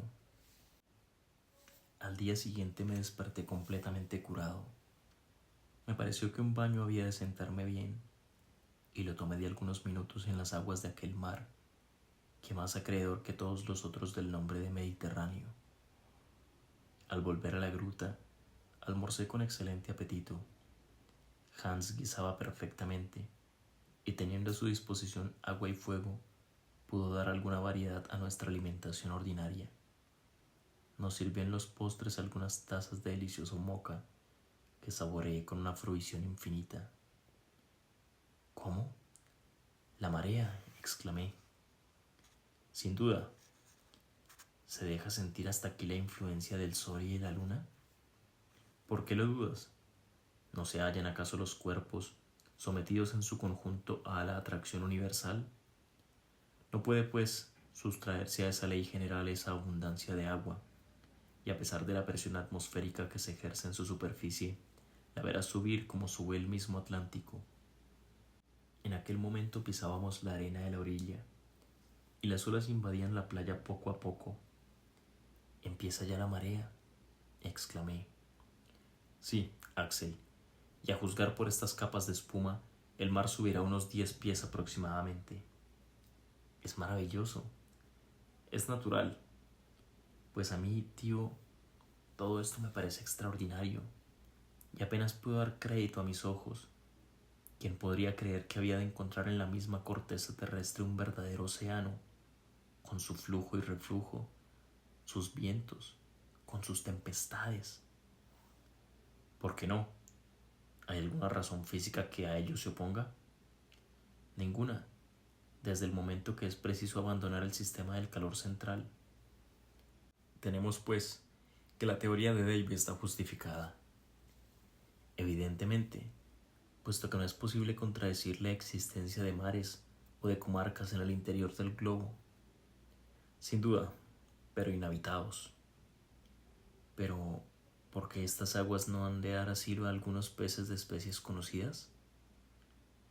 Ello es que hasta ahora no hemos visto uno solo. Pues bien, podemos improvisar unos cuantos aparejos y ver si el anzuelo da aquí los mismos resultados que en los océanos sublunares. Lo probamos, Axel, pues es preciso penetrar todos los secretos de estas nuevas regiones. Pero, ¿dónde estamos, tío? No os he dirigido hasta ahora esta pregunta, a la cual vuestros instrumentos deben haber contestado. Horizontalmente, 350 leguas de Islandia. ¿A tanto? No creo equivocarme en 300 toesas. ¿Y la brújula sigue señalando al sudeste? Sí, con una declinación occidental de 19 grados y 52 segundos, absolutamente lo mismo que en la superficie de la Tierra. Respecto a su inclinación, sucede una cosa curiosa que he observado muy atentamente. ¿Qué cosa? La aguja, en lugar de inclinarse hacia el polo, como en el hemisferio boreal, se inclina en sentido contrario, de lo que debemos deducir que el punto de atracción magnética se encuentra comprendido entre la superficie del globo y el punto a que hemos llegado. Precisamente, y es muy probable que si llegásemos a las regiones polares, hacia el 70 grados en que James Ross descubrió el polo magnético, veríamos la aguja levantarse verticalmente. Este misterioso centro de atracción se encuentra, pues, situado a una gran profundidad. He aquí un hecho que la ciencia no ha sospechado siquiera. La ciencia, muchacho, está formada de errores, pero de errores que conviene cometer, porque conducen poco a poco a la verdad. Errando deponitur error. ¿Y a qué profundidad estamos? A una profundidad de 35 leguas. Así pues, dije yo consultando el mapa, tenemos encima de nosotros la parte montañosa de Escocia, y allí los montes grampianos levantan una prodigiosa altura de sus crestas cubiertas de nieve. Sí, respondió el profesor riendo. La carga es algo pesada, pero la bóveda es sólida. El sabio arquitecto del universo lo ha construido con buenos materiales, y el hombre no hubiera podido dar tanta solidez y resistencia. ¿Qué son los ojos de los puentes y los arcos de las bóvedas de las catedrales, puestos en parangón con esta nave de un radio de 3 leguas, bajo la cual puede desarrollarse libremente un océano con todas sus tempestades? Oh, no vayáis a creer que temo a que el cielo se me caiga encima. Pero ahora, tío, decidme cuáles son vuestros proyectos. ¿No pensáis en volver a la superficie del globo? Volver, pues no faltaba más. Lo que quiero es continuar nuestro viaje, ya que todo pinta hasta ahora perfectamente. Sin embargo, no comprendo cómo penetraremos por debajo del agua. Oh, no te figures que vaya a echarme ella de cabeza, pero si los océanos, propiamente hablando, no son más que lagos, puesto que están rodeados de tierra, con mayor razón debe este mar interior hallarse circunscrito por el granito. Es indudable. Pues bien, tengo la seguridad de encontrar en las orillas opuestas nuevas salidas. ¿Qué longitud suponéis, pues, que tiene este océano? 30 o 40 leguas. Ah, dije yo, reflexionando que el cálculo podía muy bien ser inexacto. Así pues, no tenemos tiempo que perder, y mañana nos haremos a la mar. Busqué involuntariamente con la vista el buque que debía de transportarnos. Ah, dije, nos embarcaremos. Bueno, ¿y en qué buque? No será un buque, muchacho, sino en una buena y sólida almadía. ¿Una almadía?, exclamé yo. Tan imposible es construir una almadía como un buque, y por más que miro, no veo. Tú, Axel, por más que miras, no ves, pero si escuchases podrías oír. ¿Oír? Sí, ciertos martillazos que pondrían en tu conocimiento que Hans se halla manos a la obra. ¿Construye una almadía? Sí. ¿Cómo? ¿Qué árboles ha derribado con el hacha? Oh, los árboles están ya derribados. Ven y lo verás trabajar. Echamos a andar por el otro lado del promontorio que formaba el ancón natural, y al cabo de un cuarto de hora vi a Hans que estaba trabajando. Pronto estuve junto a él. Con gran sorpresa mía vi tendida en la arena una almadía ya casi concluida, formada con tablas de una madera particular, que un gran número de traviesas, quebrantos, corvas y cuadernas de toda especie estaban hacinadas en el suelo. Había materiales para levantar una escuadra. Tío, exclamé, ¿qué madera es esta? Es madera de pino, de abeto, de álamo, de todas las coníferas del norte mineralizadas por la acción de las aguas del mar. ¿Es posible? Es lo que se llama sutarbrandur, o madera fósil. Pero entonces debe tener, como los lignitos, la dureza de la piedra y no podrá sobrenadar. Así sucede algunas veces. Hay maderas que se han convertido en verdaderas antracitas, pero otras, tales como estas de que echa mano Hans, no han sufrido aún más que un principio de transformación fósil. A la prueba me remito, añadió mi tío, echando al mar uno de aquellos preciosos troncos, el cual, después de haber desaparecido, volvió a subir a la superficie del agua y flotó siguiendo el movimiento de las olas. ¿Estás convencido?, dijo mi tío. Convencido estoy principalmente de que todo lo que veo es increíble. Al anochecer del día siguiente, gracias a la habilidad del guía, la Almadía estaba ya en disposición de llenar su objeto. Tenía 10 pies de largo y 5 de ancho. Las tablas del Surtar Brandur, atrapadas unas con otras por medio de varias cuerdas, ofrecían una superficie sólida, y aquella embarcación improvisada fue echada al agua y flotó tranquilamente en la superficie de las aguas del mar Lidenbrock. Capítulo 32. El 13 de agosto madrugamos mucho. Tratábase de inaugurar un nuevo género de locomoción rápido y poco penoso. Se jimilgaron 2 palos para formar un mástil, con otro se hizo una verga. Se improvisó una vela a expensas de las mantas y quedó aparejada la Almadía. No faltaban cuerdas para jarcia y el conjunto tenía la solidez apetecible. A las 6, el profesor dio la señal de embarque. Hallábanse ya a bordo los equipajes, los instrumentos, las armas, las herramientas y una gran cantidad de agua potable recogida de las cascadas.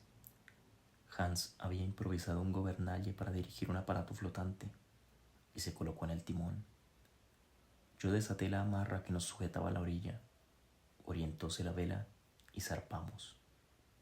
En el momento de salir del Ancón, mi tío, que daba mucha importancia a su nomenclatura geográfica, le quiso dar un nombre, y entre otros, el mío.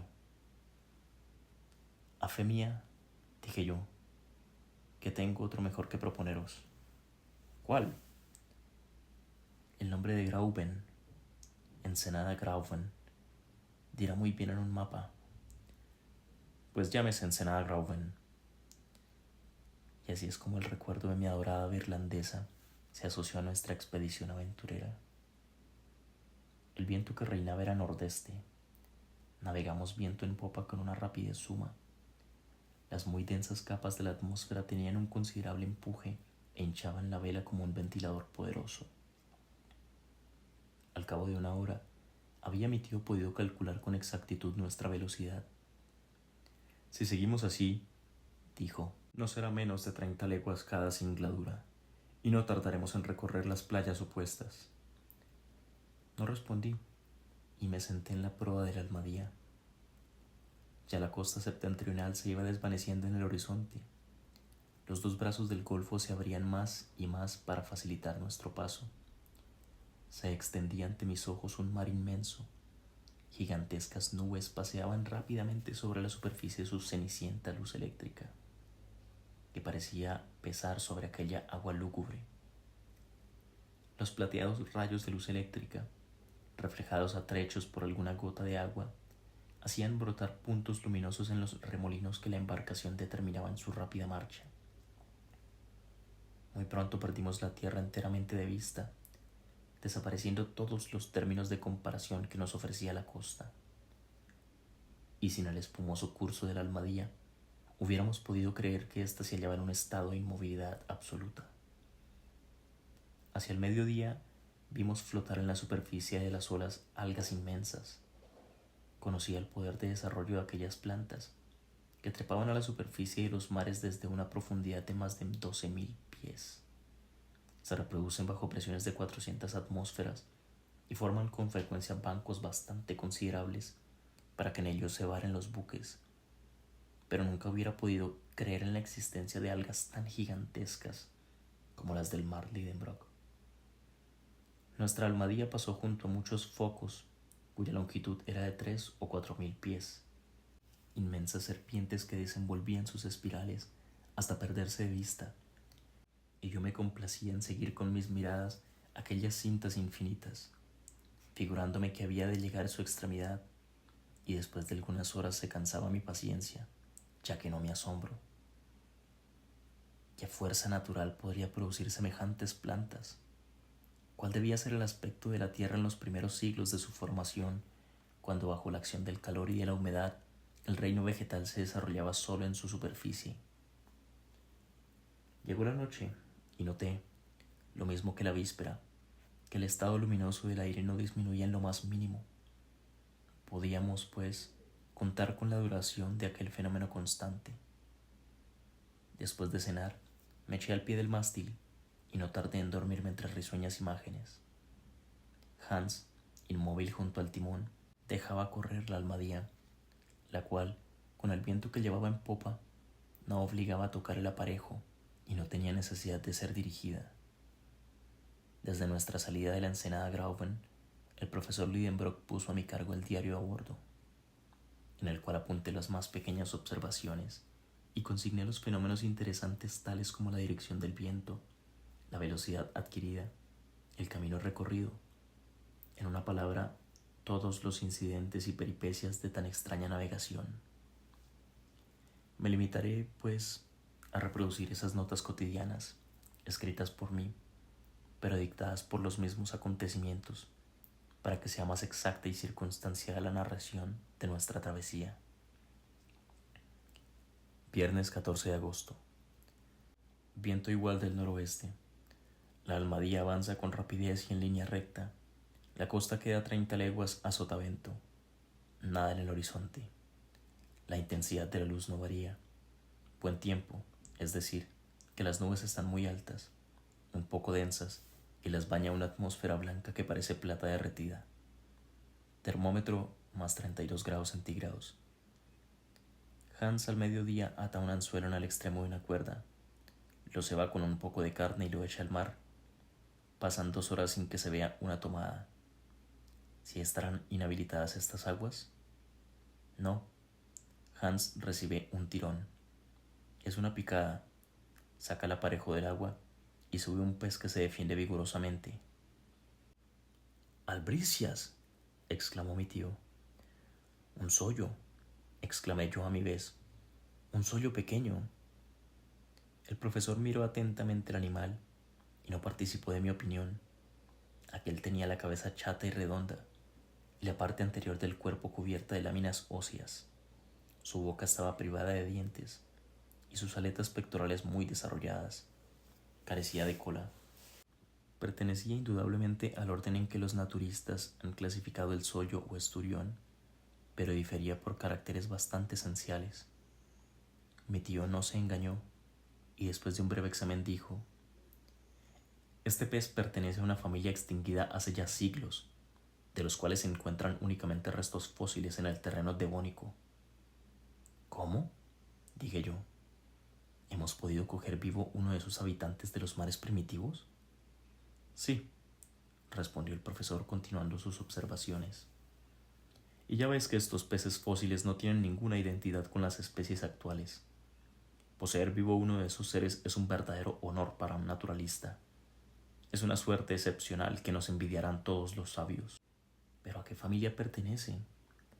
Al orden de los ganoides, familia de los cefaláspidos, género... ¿Y qué? Género de los Pteridactis, lo juraría. Pero este ofrece una particularidad, que se encuentra, según se dice, en los peces de las aguas subterráneas. ¿Cuáles? Es ciego. ¿Ciego? No solamente ciego, sino que carece absolutamente del órgano de la visión. Miré, era cierto, pero este podía ser un caso particular. Llevamos de nuevo el anzuelo y lo echamos otra vez al agua. Aquel océano es indudablemente muy abundante en pesca, pues en 2 horas cogimos un gran número de pteridactis. Igualmente otros peces pertenecientes a la familia también extinguida de los dipterios, si bien mi tío no pudo reconocer el género. Todos estaban privados del órgano de la visión.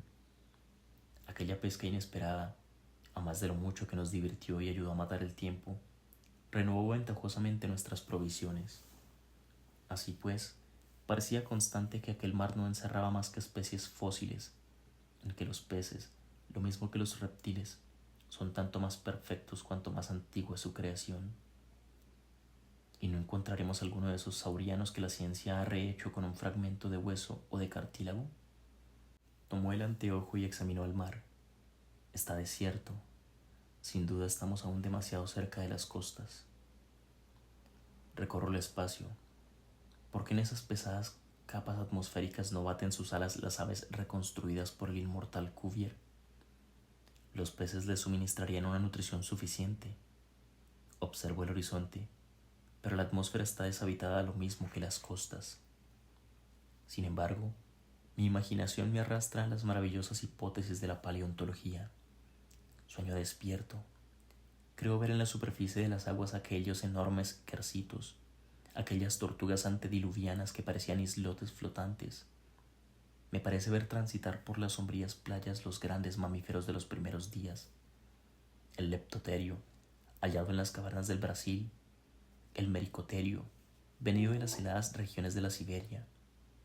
Más adelante, el paquidermo lofiodón, gigantesco cerdo, se oculta detrás de las rocas, dispuesto a disputar su presa al anoploterio, animal extraño que participa del rinoceronte, del caballo, del hipopótamo y del camello, como si el Creador, teniendo demasiada prisa en las primeras horas del mundo, hubiese reunido varios animales en uno solo.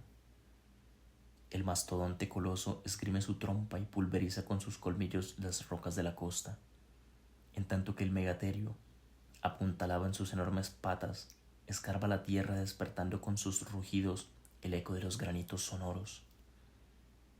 Más arriba se encarama por las arduas cimas del protopiteco, el primer mono que apareció en la superficie del globo.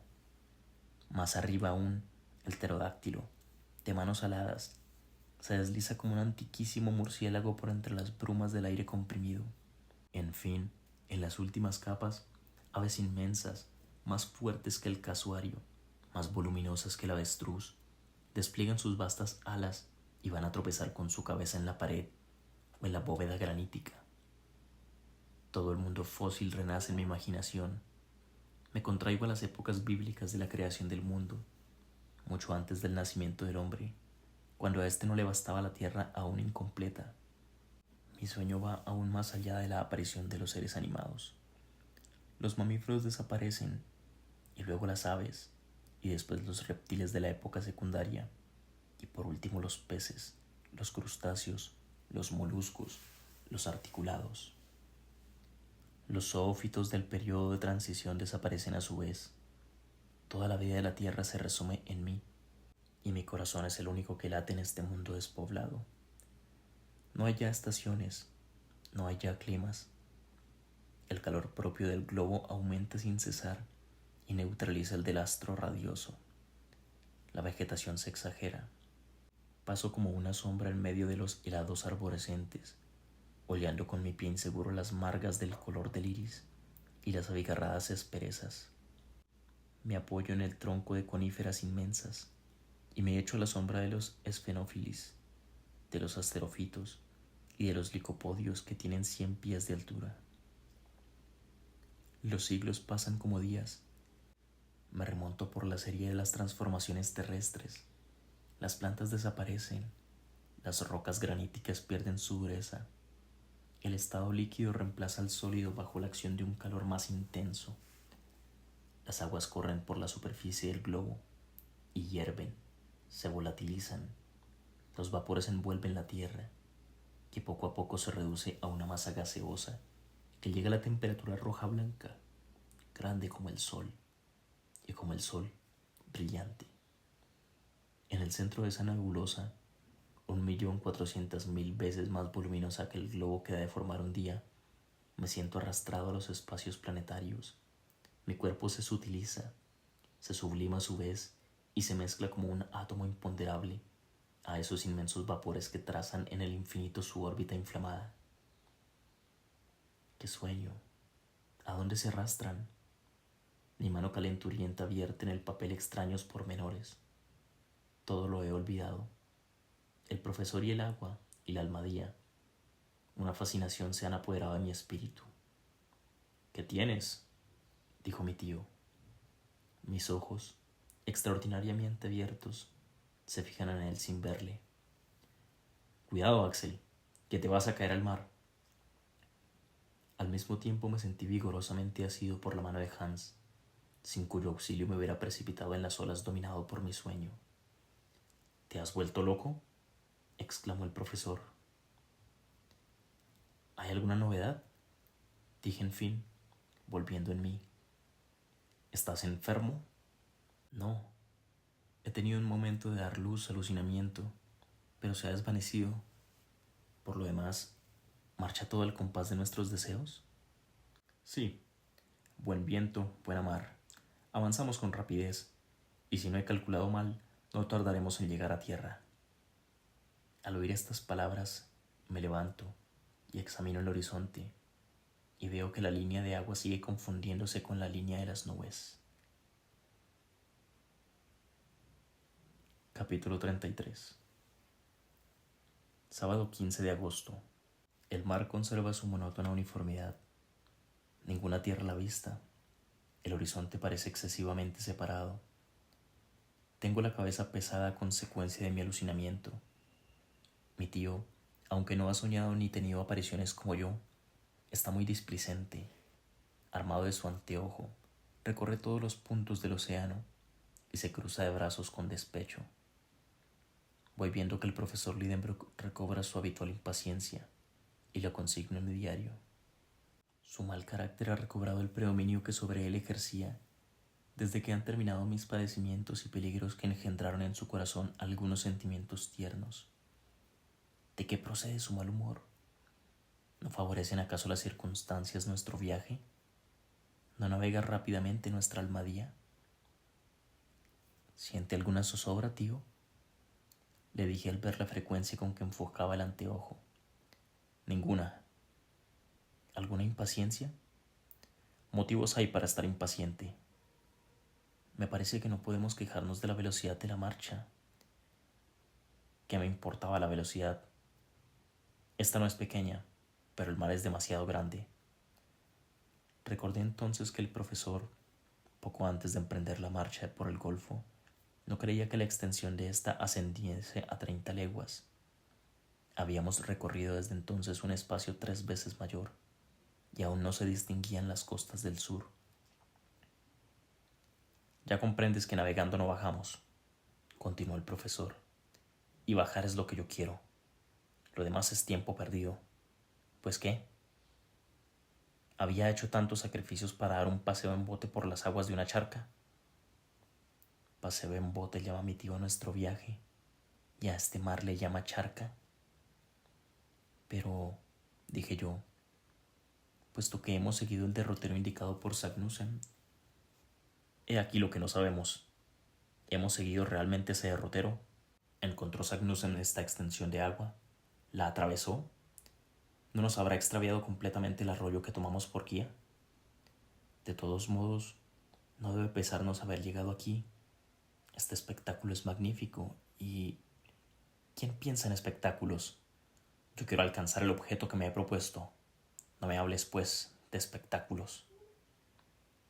No eché en saco roto la advertencia y me propuse tenerla muy presente para mi gobierno. Dejé al profesor devorado por su impaciencia frenética. A las 3 de la tarde, Hans reclamó su paga y se le entregaron los 3 riksdales. Domingo 16 de agosto. Ninguna novedad particular. El mismo tiempo, la temperatura tiende a bajar ligeramente. Mi primer cuidado, apenas abro los ojos, es cerciorarme de la intensidad de la luz. Estoy siempre temiendo que el fenómeno eléctrico se debilite y extinga. Sin embargo, persiste como siempre, y en la superficie de las olas sigue pintándose perfectamente destacada la sombra de la Almadía. Este mar debe ser infinito, debe tener la extensión del Mediterráneo y tal vez la del Atlántico. ¿Por qué no? Mi tío echa con frecuencia la sonda. Es una sonda que se ha improvisado atando una azada, la de más peso que ha encontrado, al extremo de una cuerda. Deja hundirse el escandallo hasta 200 brazas y no encuentra el fondo. Después, al quererlo sacar, encontrábamos bastante resistencia. Cuando la azada vuelve a bordo, Hans me hace notar en ella señales bastante marcadas. Diríase que el hierro ha sido vigorosamente apretado entre dos cuerpos duros. Miro al cazador.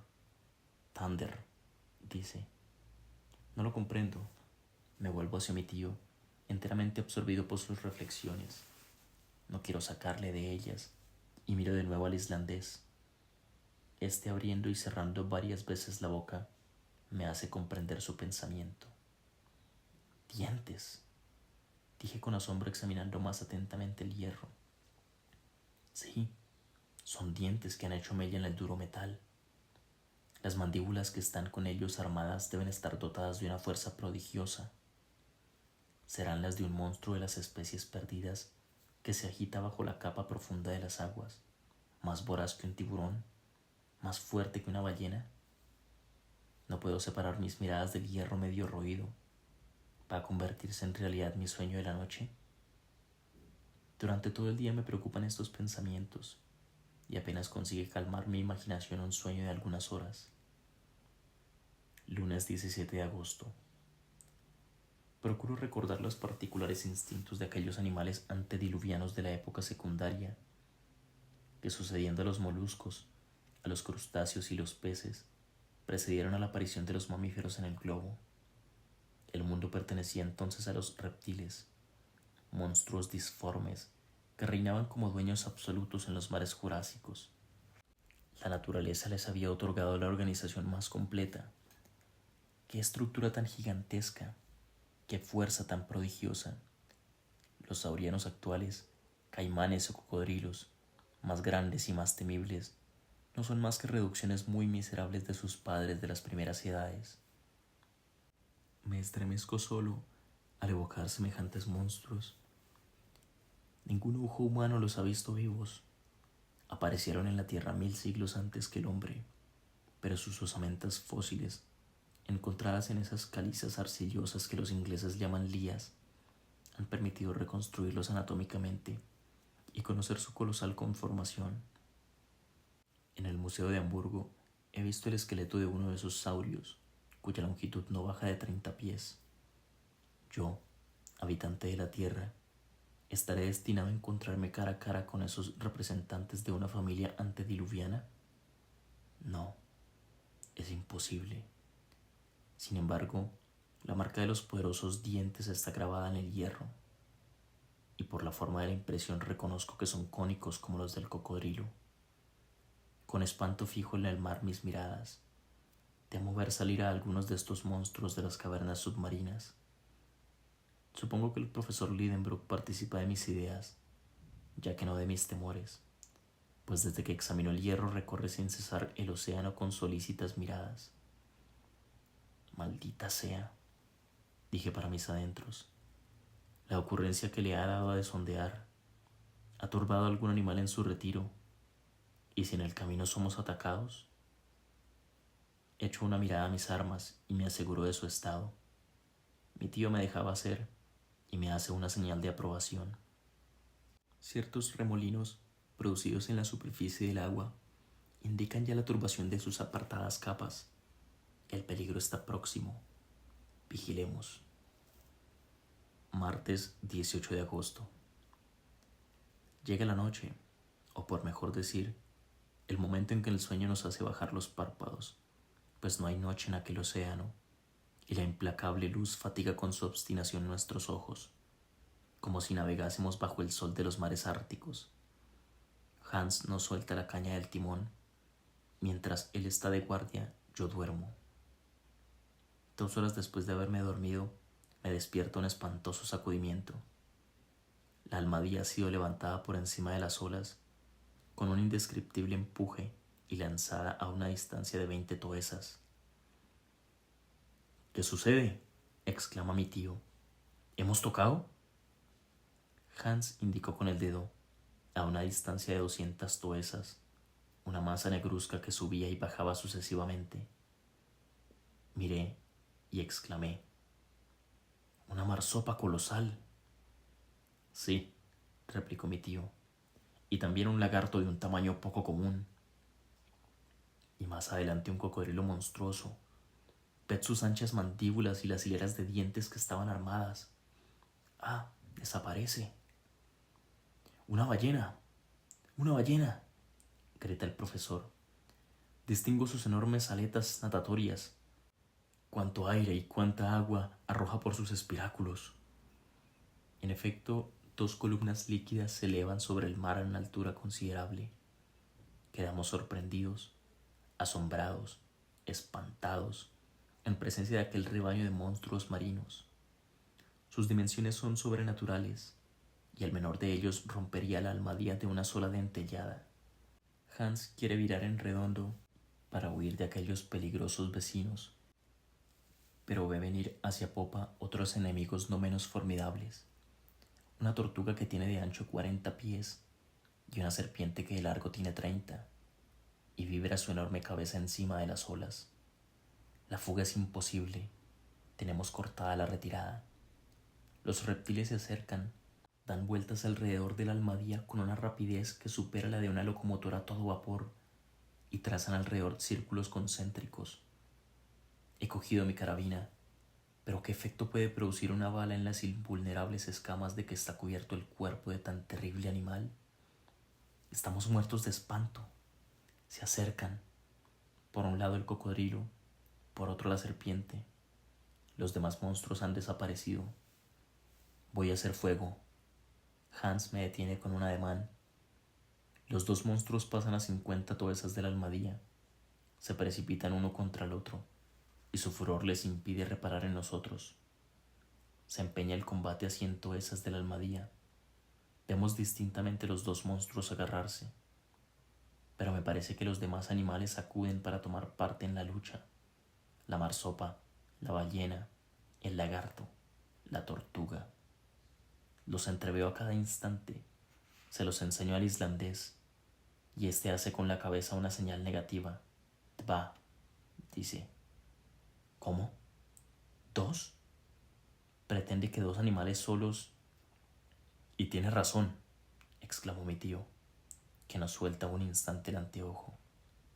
¿De veras? Sí. El primero de esos monstruos tiene el hocico de marsopa, la cabeza de lagarto, los dientes de cocodrilo, y he aquí lo que nos ha enseñado. Es el más temible de los reptiles antediluvianos. Es el ictiosaurio. ¿Y el otro? El otro es una serpiente escondida bajo la concha de una tortuga, el terrible enemigo del ictiosaurio, el plesiosaurio. Hans ha estado en lo cierto. Así turban dos monstruos solos la superficie del mar, y tengo en mi presencia dos reptiles de los océanos primitivos. Percibo el ojo sangriento del ictiosaurio, grande como la cabeza de un hombre. La naturaleza le ha dotado de un aparato óptico de un poder incomparable y capaz de resistir la presión de las capas de agua en las profundidades que habita. No en vano se le ha llamado la ballena de los saurianos, porque tiene la ballena la rapidez y la talla. No mide menos de 100 pies y puede juzgarse de su magnitud cuando levanta encima del oleaje las membranas verticales de su cola. Su quijada es enorme y según los naturalistas no cuenta menos de 182 dientes. El plesiosaurio, serpiente de tronco cilíndrico, tiene la cola corta y las patas dispuestas en forma de remos. Su cuerpo está enteramente acorazado con una concha de tortuga y su cuello, flexible como el del cisne, se levanta a 30 pies encima de las olas. Los dos animales se atacan con indescriptible furia. Levantan montañas líquidas que refluyen hasta la almadía y nos ponen 20 veces a punto de zozobrar. Se oyen silbidos de una gran intensidad prodigiosa. Las dos bestias están enlazadas, sin que ello pueda distinguir una de otra. Todo es de temer de la rabia del vencedor. Pasa una hora, pasan dos. Los combatientes se acercan y alejan sucesivamente de la almadía. Nosotros permanecemos inmóviles, prontos a hacer fuego. De repente, el ictiosaurio y el plesiosaurio desaparecen abriendo una verdadera cima en el seno de las olas. Transcurren algunos minutos. ¿Va a terminarse el combate en las profundidades del mar? Súbitamente se lanza fuera una cabeza enorme, la cabeza del plesiosaurio. El monstruo está mortalmente herido. No percibo su inmensa coraza. No veo más que su cuello que se enhiesta, se baja, vuelve a levantarse, se encorva, flagela las olas como un látigo gigantesco y se retuerce como una lombriz cortada. El agua salta a una distancia considerable, nos salpica, nos ciega, pero luego la agonía del reptil toca su fin. Sus movimientos disminuyen, sus contorsiones se aplacan, y aquel enorme trozo de serpiente flotaba como un tronco inerte sobre las olas ya calmadas. En cuanto al ictiosaurio, ¿se ha internado en su caverna submarina o va a reaparecer en la superficie del mar?